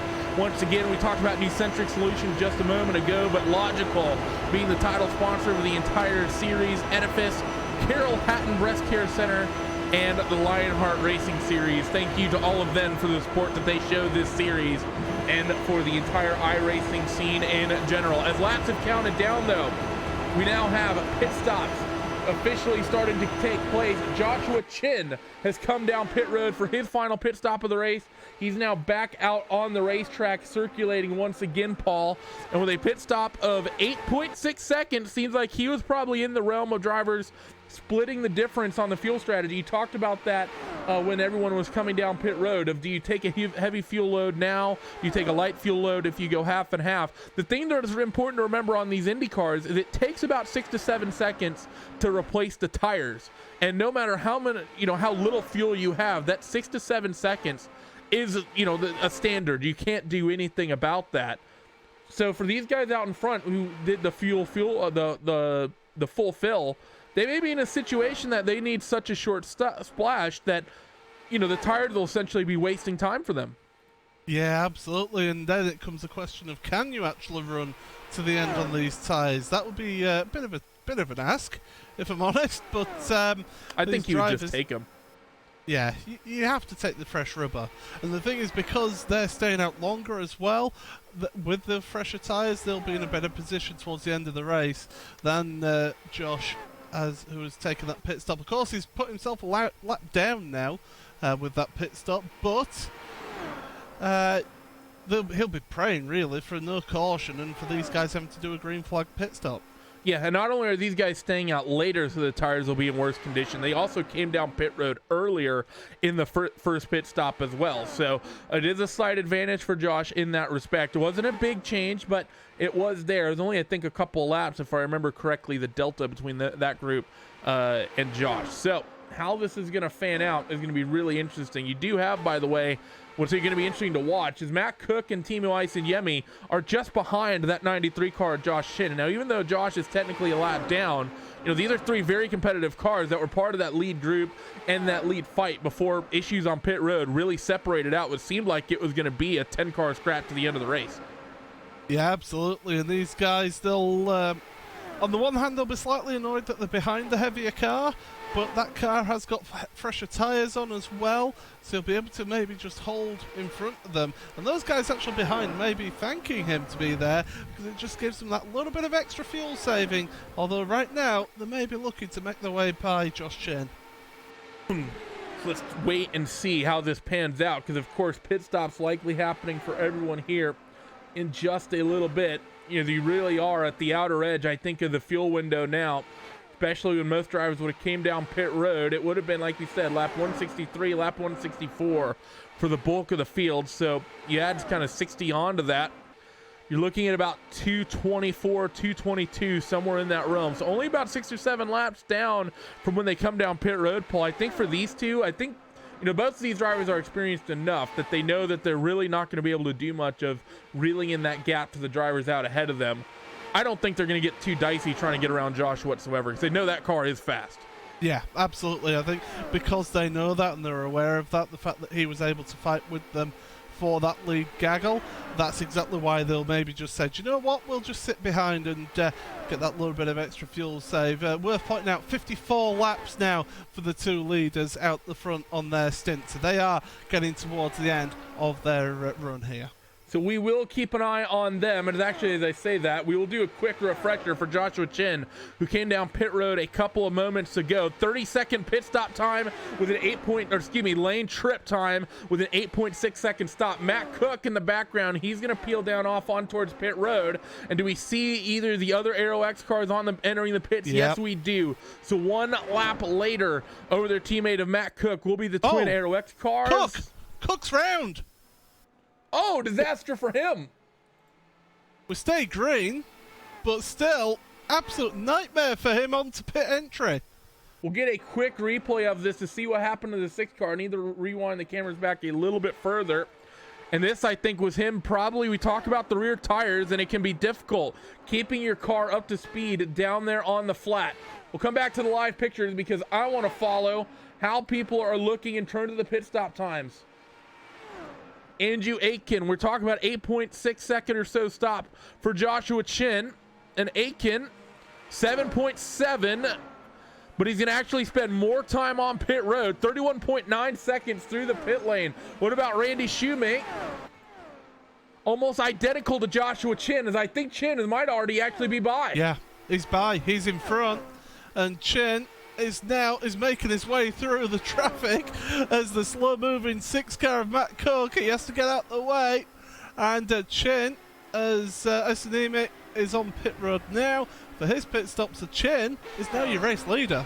So Josh Chin now leads this race, trying to get an idea of where the likes of Shoemake and Aitken are. They are 4 seconds behind as we bring up our comparison graphic. 4.5 seconds Chin over Shoemake, and we know that didn't come from the pit stop sequence, Paul. There's only about a second in it between Chin, Shoemake. Oh, caution. Oh, and we're going to get a caution that shakes up everything. The is it the 35 or the 08? Both of them Oh, are both of slow. them. Both of them are stopped. So huge incident. Oh, and somebody's got into the 08 as well. We have the replay up on screen of what happened to the 35 car of Karsten Brody. So let's see, where does this... There's a slow car in front of Daniel Schoolmeister. Oh. There's a Vortex car who got into him as well, the 08 machine. And let's see, was there a secondary incident? We'll keep Yes, the there was. So we have the I replay think it's camera Timo. running. I think it's Timo Isanemi. What was Timo doing? I half expect that he was thinking that he'll just take a tour. And so he's just driven his line there. So first things first, we're going to watch on board with the 08 car. Oh, this started way off of turn 4. Daniel Schoolmeister gets a big spin, or actually runs it through the infield grass. Actually does well to not come up onto the quad oval. And through 1 and 2, he gets loose again through 1, kind of drops off onto the apron, back up the banking, almost spins again, and is trying to keep that car underneath him when he just gets driven into the back of. And then what happens with Timo Isanemi? Because you want to talk really about strange. you want to talk about a game of chicken. He sort of just... He's held his line. And then last minute, I almost wonder if he was looking at something else on his looking out to his right just to see where he was feeding in, see if any quicker cars coming through. Or if he was messing with his dash, or maybe putting the thing into the fuel save mix, or if he was just looking at it. Because he was controlling the car, you could actually hear the engine's rev drop. Yeah. Which means that he was driving the car. It's not like he was, had a technical issue, which we've seen in the past of, if they have some sort of hardware failure, they will essentially just go in a straight line. It almost really seems like he was distracted. Like you said, could have been checking the mirrors, could have been checking the black box, and sort of looked up and sort of that car was there. It is a little bit odd that Daniel would let that car sit there as long as he did, but at the same time, Timo did have about 3/4 of a mile back straightaway to avoid a stationary race car. So, well, here's the thing now. So the 68 is out onto pit road for a green flag pit stop. So a little fresh tyres maybe going for a run towards the end here. But Josh Chin, he must be absolutely cursing this caution, or he might be thankful of it just to help his fuel mileage. well, actually, this might work out, because if I remember correctly, I do not believe they send lap cars to the back. We'll have to get confirmation, but if lap cars stay where they are, it is sort of an old school IndyCar thing, where essentially the leader would be the first car to the pace car, and then actually in the order cars were on track, not in race position, but in actual track position, that's how they would restart. So it would be, potentially lap cars could start behind the leader. And if you look behind Josh Chin, you have a series of lap traffic from Matt Cook, Mike Gerlicka, and Joni Kajanen that might end up between Josh and second place on the racetrack. We haven't seen this in any of the other races thus far. We haven't seen this situation pan out. So let's see what happens with the lights on the safety car. As actually the 6 of Matt Cook goes to the top. Should not get the wave around here. But Lights are out. Yeah, the lights are out, and they are seemingly not getting sent to the back of the field. So for Josh Chin, this is actually a great situation, Paul. This is, as far as getting a restart, this is the dream. Because not only does he have cars between himself and the likes of Shoemake and Aitken and Wood and everyone else in the field, but he also has that 6 car of Matt Cook locked down a lap. Yeah, and they're not slow. It's not slow either. It's not slow traffic that Shoemaker will just make his way past. These are quick drivers as well. So this is going to be exciting. This is going to be a thrilling end to this one. 15 cars left running in this race. We've got about 24, 25 laps remaining in this one. How we're doing for time? We shouldn't be. We got an hour. The time. Yeah, if we can't run 20 laps in an hour, then my lord, something seriously went wrong. We're at the Nürburgring. But the lights are out. We're getting ready for the restart. Yep, and they're about to pick it up. Josh Chin is going to be very careful not to spin up the tires. Josh has been in positions late 3 times this season already between Interlagos, Barber, and now here we go immediately back to yellow. Big incident near the start-finish line. Yep, that's the 77. See the And the 36 as 36, well. yeah. So, well, that was a bit anticlimactic. Let's get a replay up on your screen of what happened here. As was it the traditional IndyCar incident? Oh, well. Oh, it was already spun, was one... Oh, dear. Oh, dear. Oh, dear. That's one way of putting it. Jan Hoffman, I think it was, wasn't it? That was the main sort of one that started that all off with the 36. Yep, we have these... oh, no, it actually wasn't Jan. Was Andrew Aitken a part of this? Or, excuse me, Randy Shoemake. I'm going to rewind Randy the cameras Shoemake was again. slow. He was slow on the restart. So we'll see. We're on board with Shoemake. He's right behind the 77. Oh, that's... I 77th think... lost the back. It spun up the tyres. Yeah, Randy just got really lucky. So we're going to get a replay back on board with the 77. So this is one of the cars that's a lap down. And I mentioned the fact that Josh was going to get easy coming into the restart is because these cars are really easy to spin up the rear tires. You can actually see, by the way, that Jouni Kajanen is in first gear coming to this restart. He ends up shifting down to neutral. I just want to get a replay to show that. If you look on the steering wheel, you can clearly see that there's a 1 there.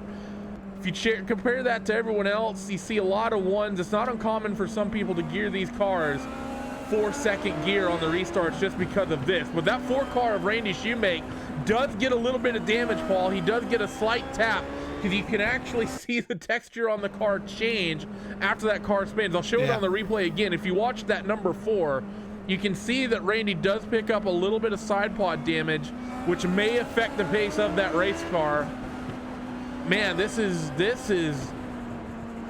is sort of a traditional IndyCar or IR05 caution coming to the restart, but that 4 car getting damaged could have some pretty big implications towards the end of this thing.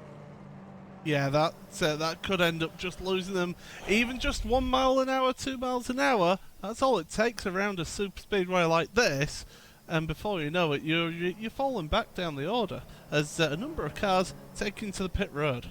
And one of them is that 4 car of Randy Shoemake. So maybe finally getting word from the spotters or from a crew chief that he has a little bit of damage. Randy Shoemake's going to come down on towards pit road and take some repairs. Definitely a good call, Paul, because there's only 3 other cars really on the lead lap. Andrew Wood, Lucas Avila, and Johnny Garrett. So he'll only drop down as far as 6th position. But he's going to be at the tail end of this field in terms of track position. So we talked about the fact that there was a couple of cars of lap cars between Josh Chin and the second place runner at the time of Aitken and Shoemake. Go ahead. Are my eyes deceiving me, or has Andrew Aitken got a slight bit of front wing damage? Is his front wing slightly bent? Well, that's not a camera angle we normally... Yes, it is. So a little bit of damage. How considerable that actually is difficult to tell. And actually looking at the graphic, it seems like he may have a bit of side pod damage as well. And actually it can. If you look on the right-hand side of the car, underneath the right mirror, you can see where the body panels are not lined up. So Joshua Chin, I mean, it is sort of a difficult thing with this IndyCar, is that sometimes side pod damage like that, Paul, can really just kill the car, and other times it's just no major effect. So the question now for Josh, well, really for the 27 of Aitken, because he's not coming down pit road, remember his teammate at Shoemake opted to come get repairs, is how bad is that damage really? Well, I mean, we're going to find out shortly. Is it dramatic enough end for you? Yeah, this is quite the introduction to. It's not very often that I do oval racing. I think that's pretty obvious with my commentary here, but it's what you always get. You always seem to get these dramatic ends to races like this, and this is exactly what you want. Yeah, especially for a Triple Crown race, money on the line. And now, we've been talking about the likes of Andrew Aitken and Randy Shoemake running 2nd and 3rd as long as they were. Now you have other drivers you have to think about. Andrew Wood, who is very competitive in the IndyCar, he finds himself restarting 3rd. He started 21st in this entire event. He's going to be a handful of cars behind. We'll ride on board to show you where these drivers are. So here is Andrew Wood. That was Aiken I clicked on. Andrew Wood is starting right behind Andrew Aiken. That is the 27, right out in front of him and off the nose of the 32 car.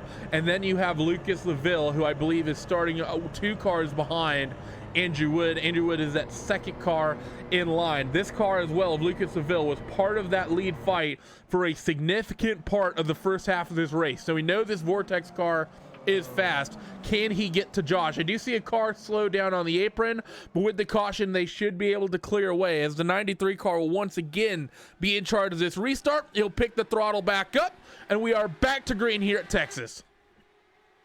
Good restart there. And Randy Schumacher again onto pit road. So obviously not getting the damage fixed, and that is not what he wants. Jan Hoffman as well onto pit road. So those are the guys who were slow and dropping down to pit road. But Josh Chain, great start, 1.5 seconds ahead of Andrew Aiken. And I'm just keeping an eye on those speeds, and it does appear that Aiken is down maybe 1 or 2 miles an hour. Although now he's getting the draft, it's not affecting him that much. So Andrew maybe not quite having the speed to be able to make something of this. The question's going to have to be Andrew Wood, and how quickly does Andrew Aiken decide that he can't really fight and make something of this, and does he let that 32 car by to try to make something of this? Through 3 and 4, not going to play nicely just yet. Lucas LaVille in the background, he's fighting a little bit. I believe that's going to be the number 68 car, indeed it is, of Johnny Garrett that he's trying to fight with for 4th and 5th. Yep, so multiple battles happening here. This is what we like to see. And these drivers giving us a great show here. As still that battle further down, 4th and 5th. They're absolutely neck and neck. And it's a question of now, when do you start making those money moves? Because you're getting towards the end of the race here. Time is starting to run out. You need to start thinking about those last 10 laps. That's where you need to really make that move. Well, the big talking point here is that for Lucas LaVille, he has nothing to lose, really, being in 5th spot. Everyone else behind him is down a full lap. So he can really just completely hunt Johnny Garrett if he chooses. Same to a certain extent if you're Andrew Aiken and Andrew Wood. As long as you finish this race, you're guaranteed a top 5. Mike Gerlicka, by the way, setting a new fastest lap of the motor race at 24.522 seconds. So quick times coming in towards the end of this race as Andrew Aiken trying to hold off Wood in the closing stages of this thing. The 32 is going to run the middle, the 27 on the bottom. So maybe not having the top speed, but Aiken still able to defend in that 2nd position. They're not really losing that much time to the lead either. So those two, even though they're battling, they're sort of helping each other out a little bit, aren't they? And they're keeping that solid sort of 1.5 second gap between them and Josh Chin, the leader. Yeah, so, I mean, it's going to be frustrating for these guys because they know they're not losing much time, if any at all, but with all that traffic and the fact that they have to fight with one another, they're not going to be able to really make much of this. These fight, by the way, has gone from really 2 2-car fights and is starting to become a 3-car scrap between Aiken, Wood, and Johnny Garrett. Garrett has been able to reel in this fight for 2nd and 3rd. Lucas LaVille stuck with the lap traffic of the 27 of Andrew Aiken, forces Andrew Wood up the racetrack. This is going to allow Johnny Garrett the opportunity to come in and maybe make something of this. He's able to get up the inside of Andrew Wood, and they're going to go wheel to wheel through 1 and 2. Yeah, you see how close they got through the tri-oval there as they go through 1 and 2 now, and Wood having to just drop back that little bit, but holding the wide line, keeping it up high, and now just trying to carry the speed through the corner, trying to get the run out the corner, get on that draft again, but nothing really happening for Wood. But now it's getting alongside. This is his opportunity, but no, he's having to stay behind for the time being. Going to be 10 laps to go when they get to the line this next time through. They're 3 abreast for 2nd. Andrew Wood tries to make something of it on the outside, can't do it. Johnny Garrett, he's going to roll the middle through 3 and 4. And Andrew Aiken's going to hug the bottom with his slightly damaged race car through the quad oval with about 10 miles left to go in, 15 miles left to go in this event. Through number 1 and 2, Aiken still hugs that lower line. We know that middle line can work, Paul, but it may be that you need slightly older tires to make that stick. The new rubber just might be too good on the bottom. Yeah, it might just well be the case as they're going around once again through 3 and 4. and these three absolutely together, and Lucas Lavelle is gaining on them as well, so he's trying to get involved in this battle for second place. So second, third, and fourth still close. Andrew Wood all over the back of Johnny Garrett. All the while this has been happening, by the way, the two of Lucas Laville has slowly been making up ground on these guys, so they are causing each other to lose just a little bit of speed, and the Vortex car of Lucas Laville is about to turn this into a 4-car scrap for that second spot. They're still side by side. Andrew Wood thought about making it 3 wide in towards 1, not able to do so. They fan out, single file just about down the back straightaway. Andrew Aiken still holding on from Johnny Garrett, as Lucas Laville is now very much a part of this scrap. Yeah, this is what we expected. They have been slowing each other down. They're now 2.3 seconds off the race lead, so they're all just slowing each other up. And Andrew Aiken doing a fantastic, sterling job to hold on to that low line. But Garrett and Wood are still pushing, and here comes Laville now. Laville, 20-lap old tyres. He's on the same as Garrett. And I'll tell you what, that might prove to be crucial as we're into the final 7 laps. So through the quad oval, they will go 2 by 2 for this second spot with 6 laps remaining in this event. Andrew Aiken still holds strong on the bottom of the racetrack. Johnny Garrett, will the tires get burned up enough on that 27 for him to make something of this? The 2 of Lucas Laville gets a bit of a run, and it's Andrew Wood who falls down into the 5th position, the last runner on the lead lap for this event. Still nose to tail for this second spot. Laville nowhere to go just yet, and he still stays single file. It's going to be Garrett the only one in the middle as Wood works his way back down to the bottom. There are 5 laps remaining in this one, 4 now to go. Yeah, this is great stuff. What we wanted to see towards the end here, we would have preferred it to being for the race lead, but this will do me just nicely. And I just feel that Wood is just dropping off the back of these three, and these three now battling it out, duking it out here in Texas. 4 laps remaining in this event. Josh Chin, 2.3 seconds up the road. He's pretty much clear. Nearly 3 abreast for second once again through 3 and 4. Yeah, they're giving it everything. Absolutely everything. They're pushing each other to the limit. This is great, but something's got to give at some point, and somebody's got to try and make a move and make it stick. And the thing is, as time runs out, desperation becomes bigger. They use kilometers for this race, but I'll tell you, in Texas, they use miles. 4.5 left at the start of this lap. It's going to be closer down to about 3.8, where they currently work on the racetrack.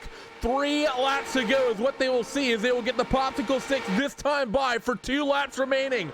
Andrew Aiken holding on to that second spot for the moment, but Johnny Garrett is there and all over the outside of Andrew Aiken. Everyone else who's fighting for this spot down along the bottom, down the back straightaway for the second and final time. Lucas Laville will make it 3 abreast through corners number 3 and 4. The white flag for Joshua Chin off that 4th and final corner. One last 1.5 mile trip around the Texas Motor Speedway through the quad oval. Lucas can't quite maintain that middle groove, but he's trying to keep the opening there for himself. They'll stays 2 by 2 through 1 and 2 for the final time down this back straightaway. Aiken defends the bottom. Laville gets a run up the middle through 3 and 4 for the final time. Contact between Laville and Johnny Garrett through 3 and 4 for the final time. Josh Chin will win, and it's going to be Andrew Aiken who can just hold on to that second spot by a couple hundredths of a second.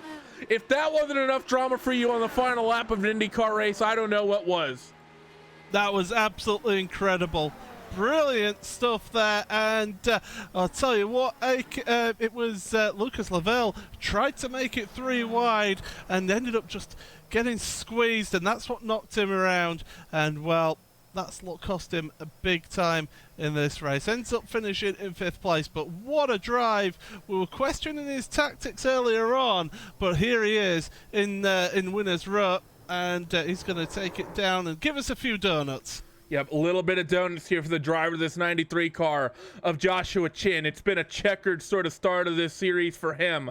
Been in dominant positions late in several races thus far this season. Now he's finally able to close one out here in the first Triple Crown race, brought to you by Nucentric Solutions here at Texas. Let's go down the full race results after 600 Ks.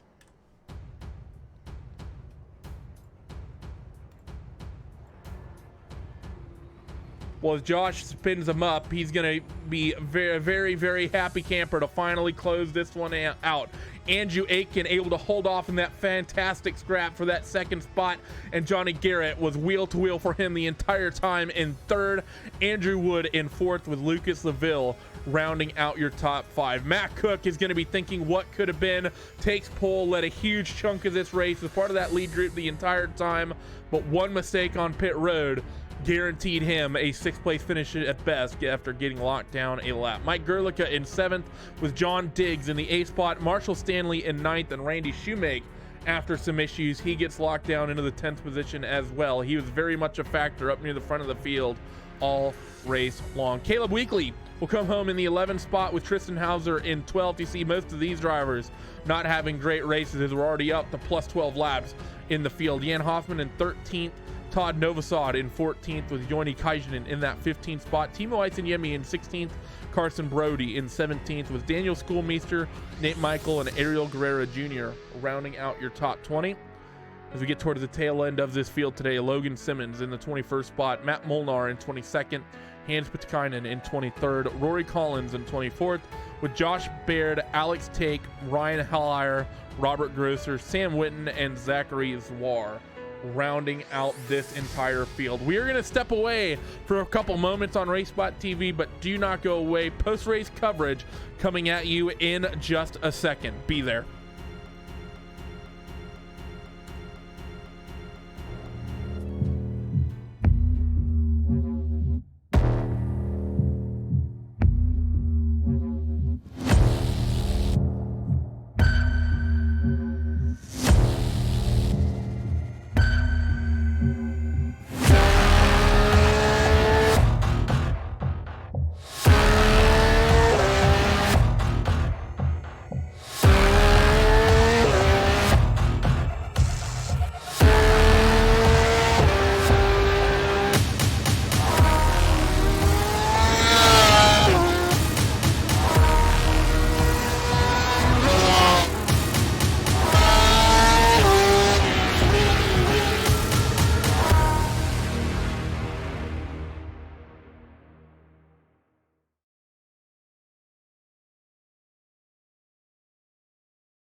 Once again, photo finish here at the Indianapolis Motor Speedway.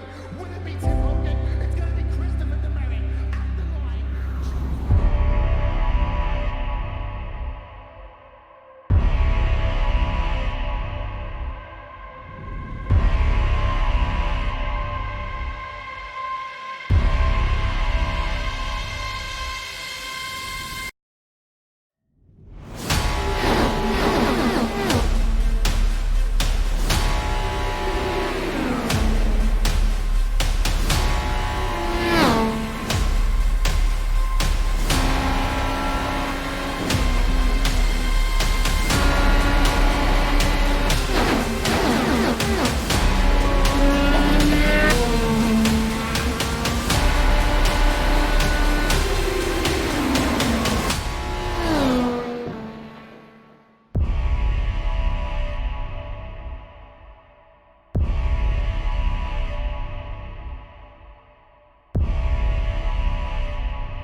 So let's have a quick peek at the series sponsors who made this event possible. Logykal, of course, with the title sponsorship of the series, New Centric Solutions, who provides the sponsorship for the Triple Crown, as well as Edifice, Carroll Hatton Breast Cancer Care Centers, and the Lionheart Racing Series. First winner of the Triple Crown this season is going to be the driver who is in position so many times this year to take a win, but wasn't quite able to close it out, but finally was able to do so. Josh, you finally closed one of these classic IndyCar races out. You have to be so happy about that. Yeah, I'm really happy. It's nice to finally finish where I think I should actually be finishing at. Kind of threw away 2 of them earlier this season, and still third in the points, but feels good to get a win, and especially with the Triple Crown. I'm happy.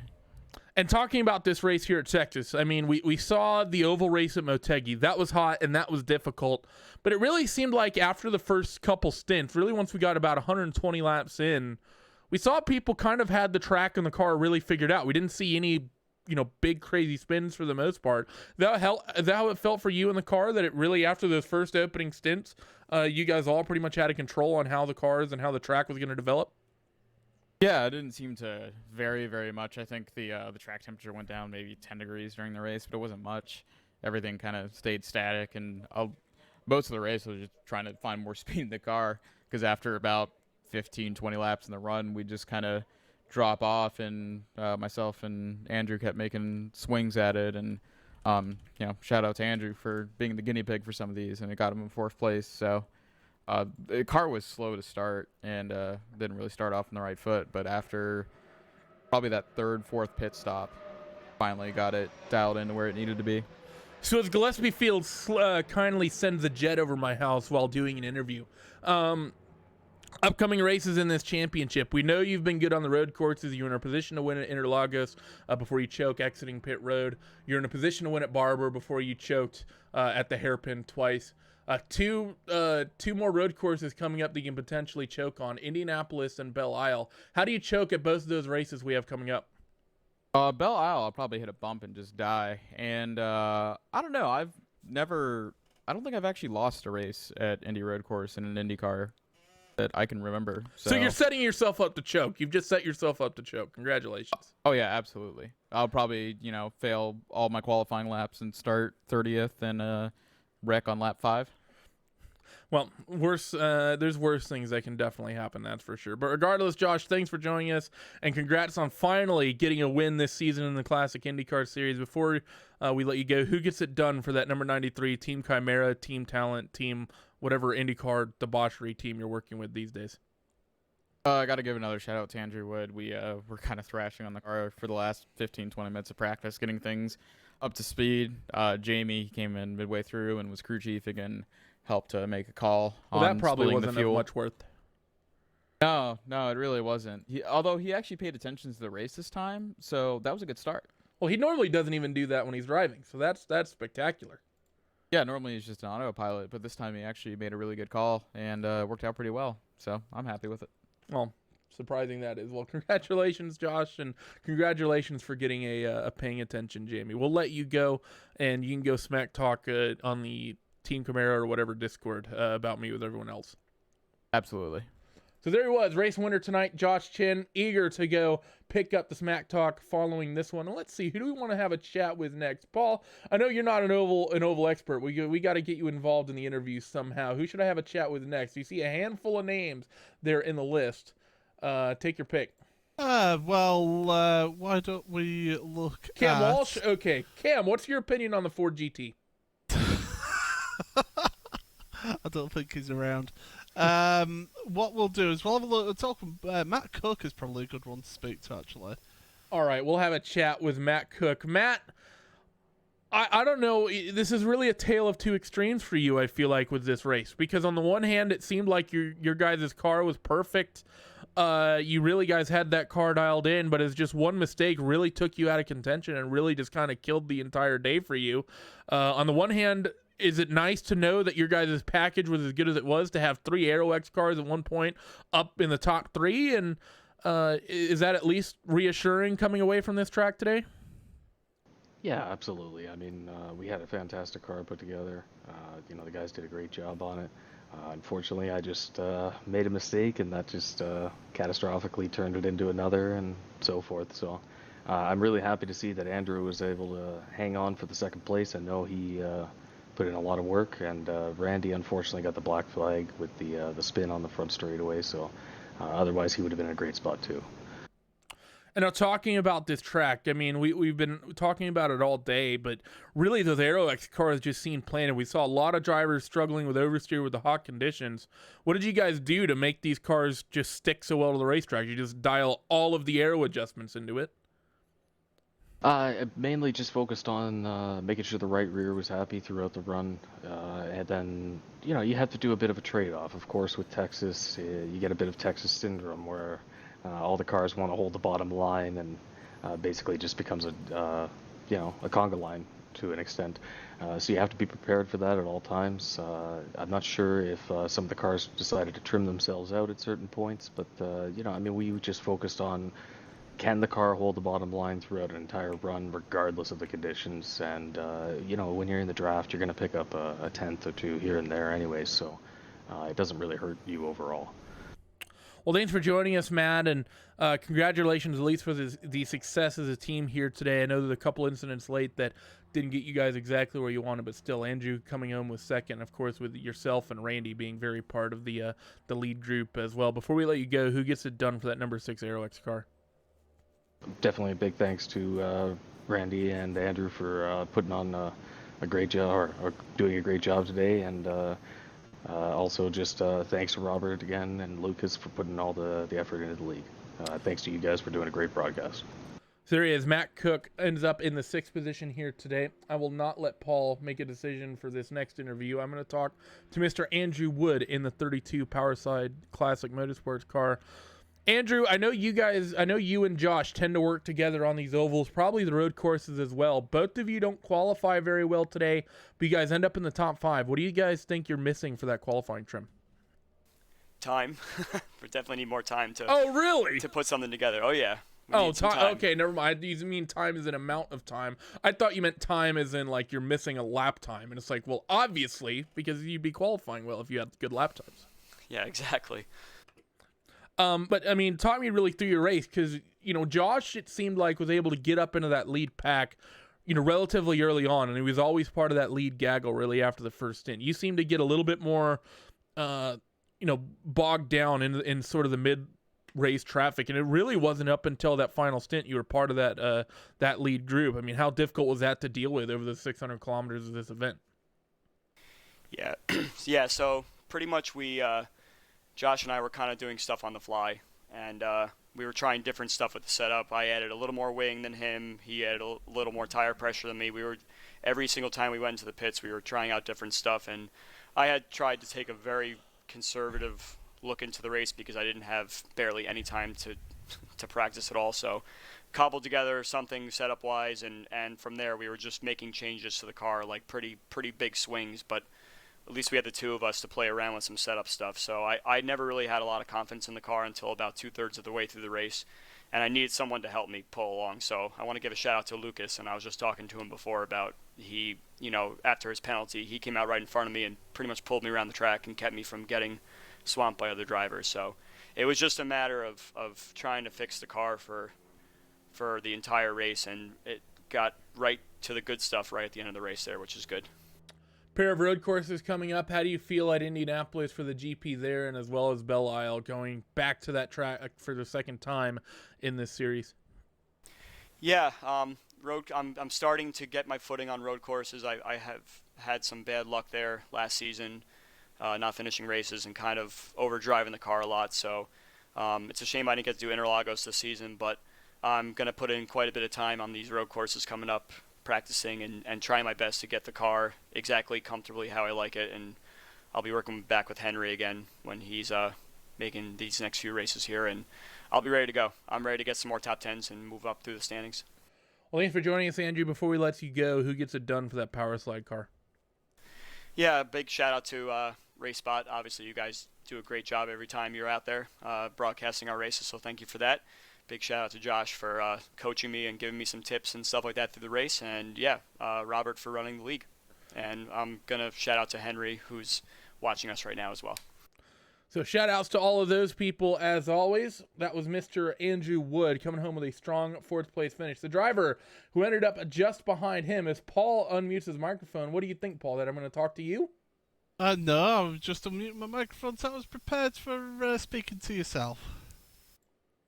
Well, Paul seems eager to talk to me, which is an opinion not held by many. But regardless of that fact, Lucas, Vortex Sim Racing, you guys just pretty much seem destined to have not a great day today. I think all of your cars got caught up in incidents pretty much, or had issues on pit road or something like that. You were really the only one to sort of have kind of a decent day. And then you sort of finished off the prophecy by throwing the car on the wall in the final lap, trying to go for that second spot. But of course, it was very much worth it and fun to watch. But talk me through you guys' day as a team here. Seems like a frustrating day for you guys. Frustrating is the right word. Yeah, we all wanted to keep it safe. We lost one of our 5 cars early, and then and that was in an incident with another team car. Yeah, and one by one we kind of fell apart pretty much at the same time for 3 of us. I mean, me losing it on pit exit, 2 of us having issues on pit lane entry, and then on the restart. But yeah, I got lucky coming from 2 laps down and catching a very lucky yellow with pretty much a lap left of fuel on the last portion of the race. So I was able to salvage the top 5. As you said, I wanted to go for it, but I don't know if I got pinched in the middle or not, going 3 wide. I'm gonna have to watch the replay another day to really have an opinion of that. But top 5 is a very good result considering all that happened during the race.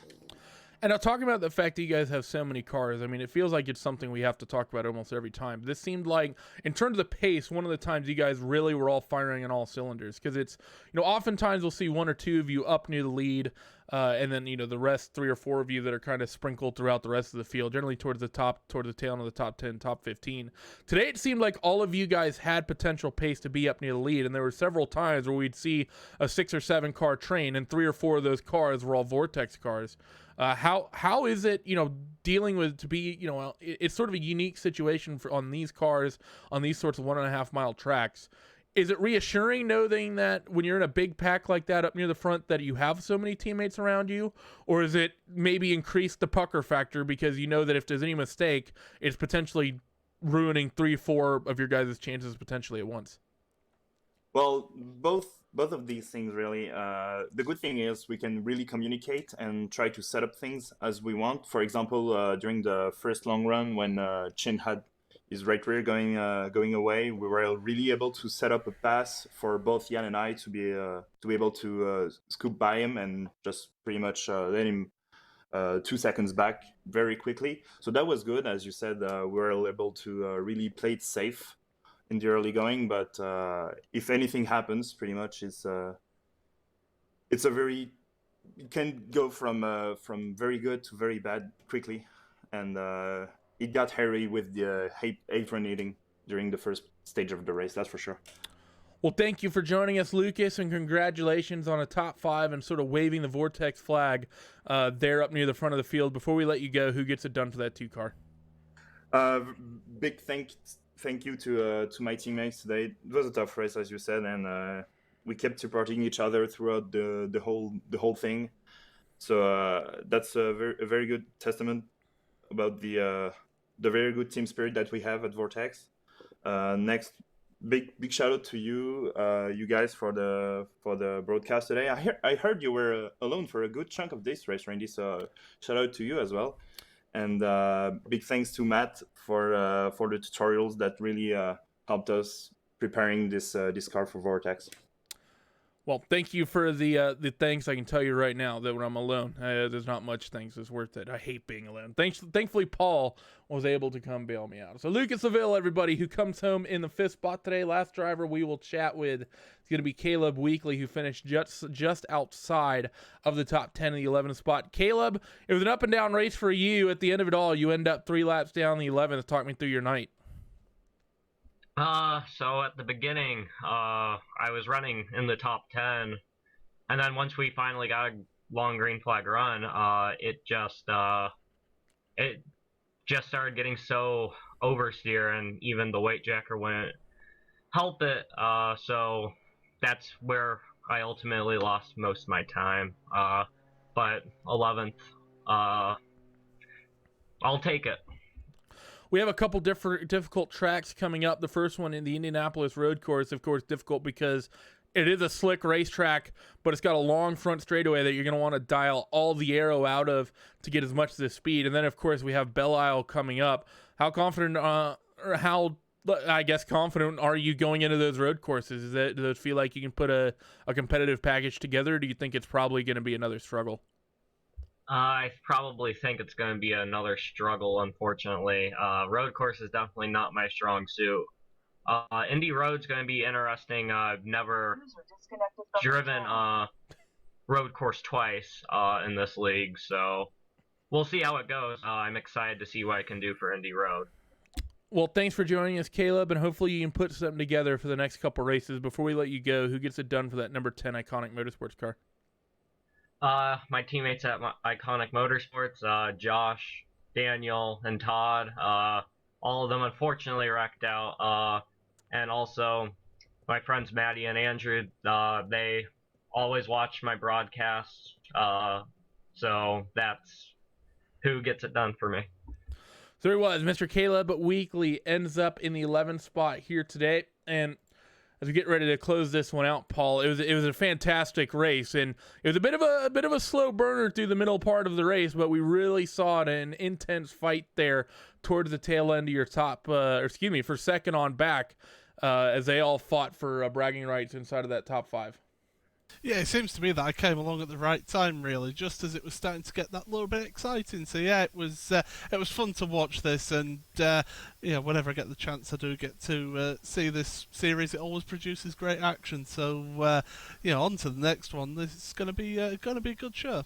Yep, next one is going to be the Indianapolis road course in 2 weeks' time on May the 12th, the month of May, on the Race Spot TV, getting ready to form up here in just a couple of days' time. And of course, that means at least 2 Indianapolis 5. Well, I take that back. These guys have put theirs in November, but 1 Indianapolis 500. You can tell I'm used to the Indy 500 being in May. Last year, I think we did 4 throughout the entire month, so that's my fault.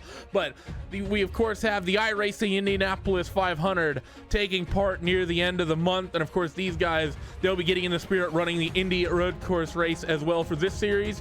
And just be ready, because we have something in the works at RaceBot TV. All I'm gonna say is start working on your non-wing sprint car skills to potentially run at Kokomo for, let's say, a nice charity. We will have details on that coming out this next week. Huge thanks once again to all the sponsors of this series, to Logykal and everything they do, to Newcentric for sponsoring the Triple Crown in this event here, to Edifice, the Carol Hatton Breast Care Center, and the Lionheart Racing Series.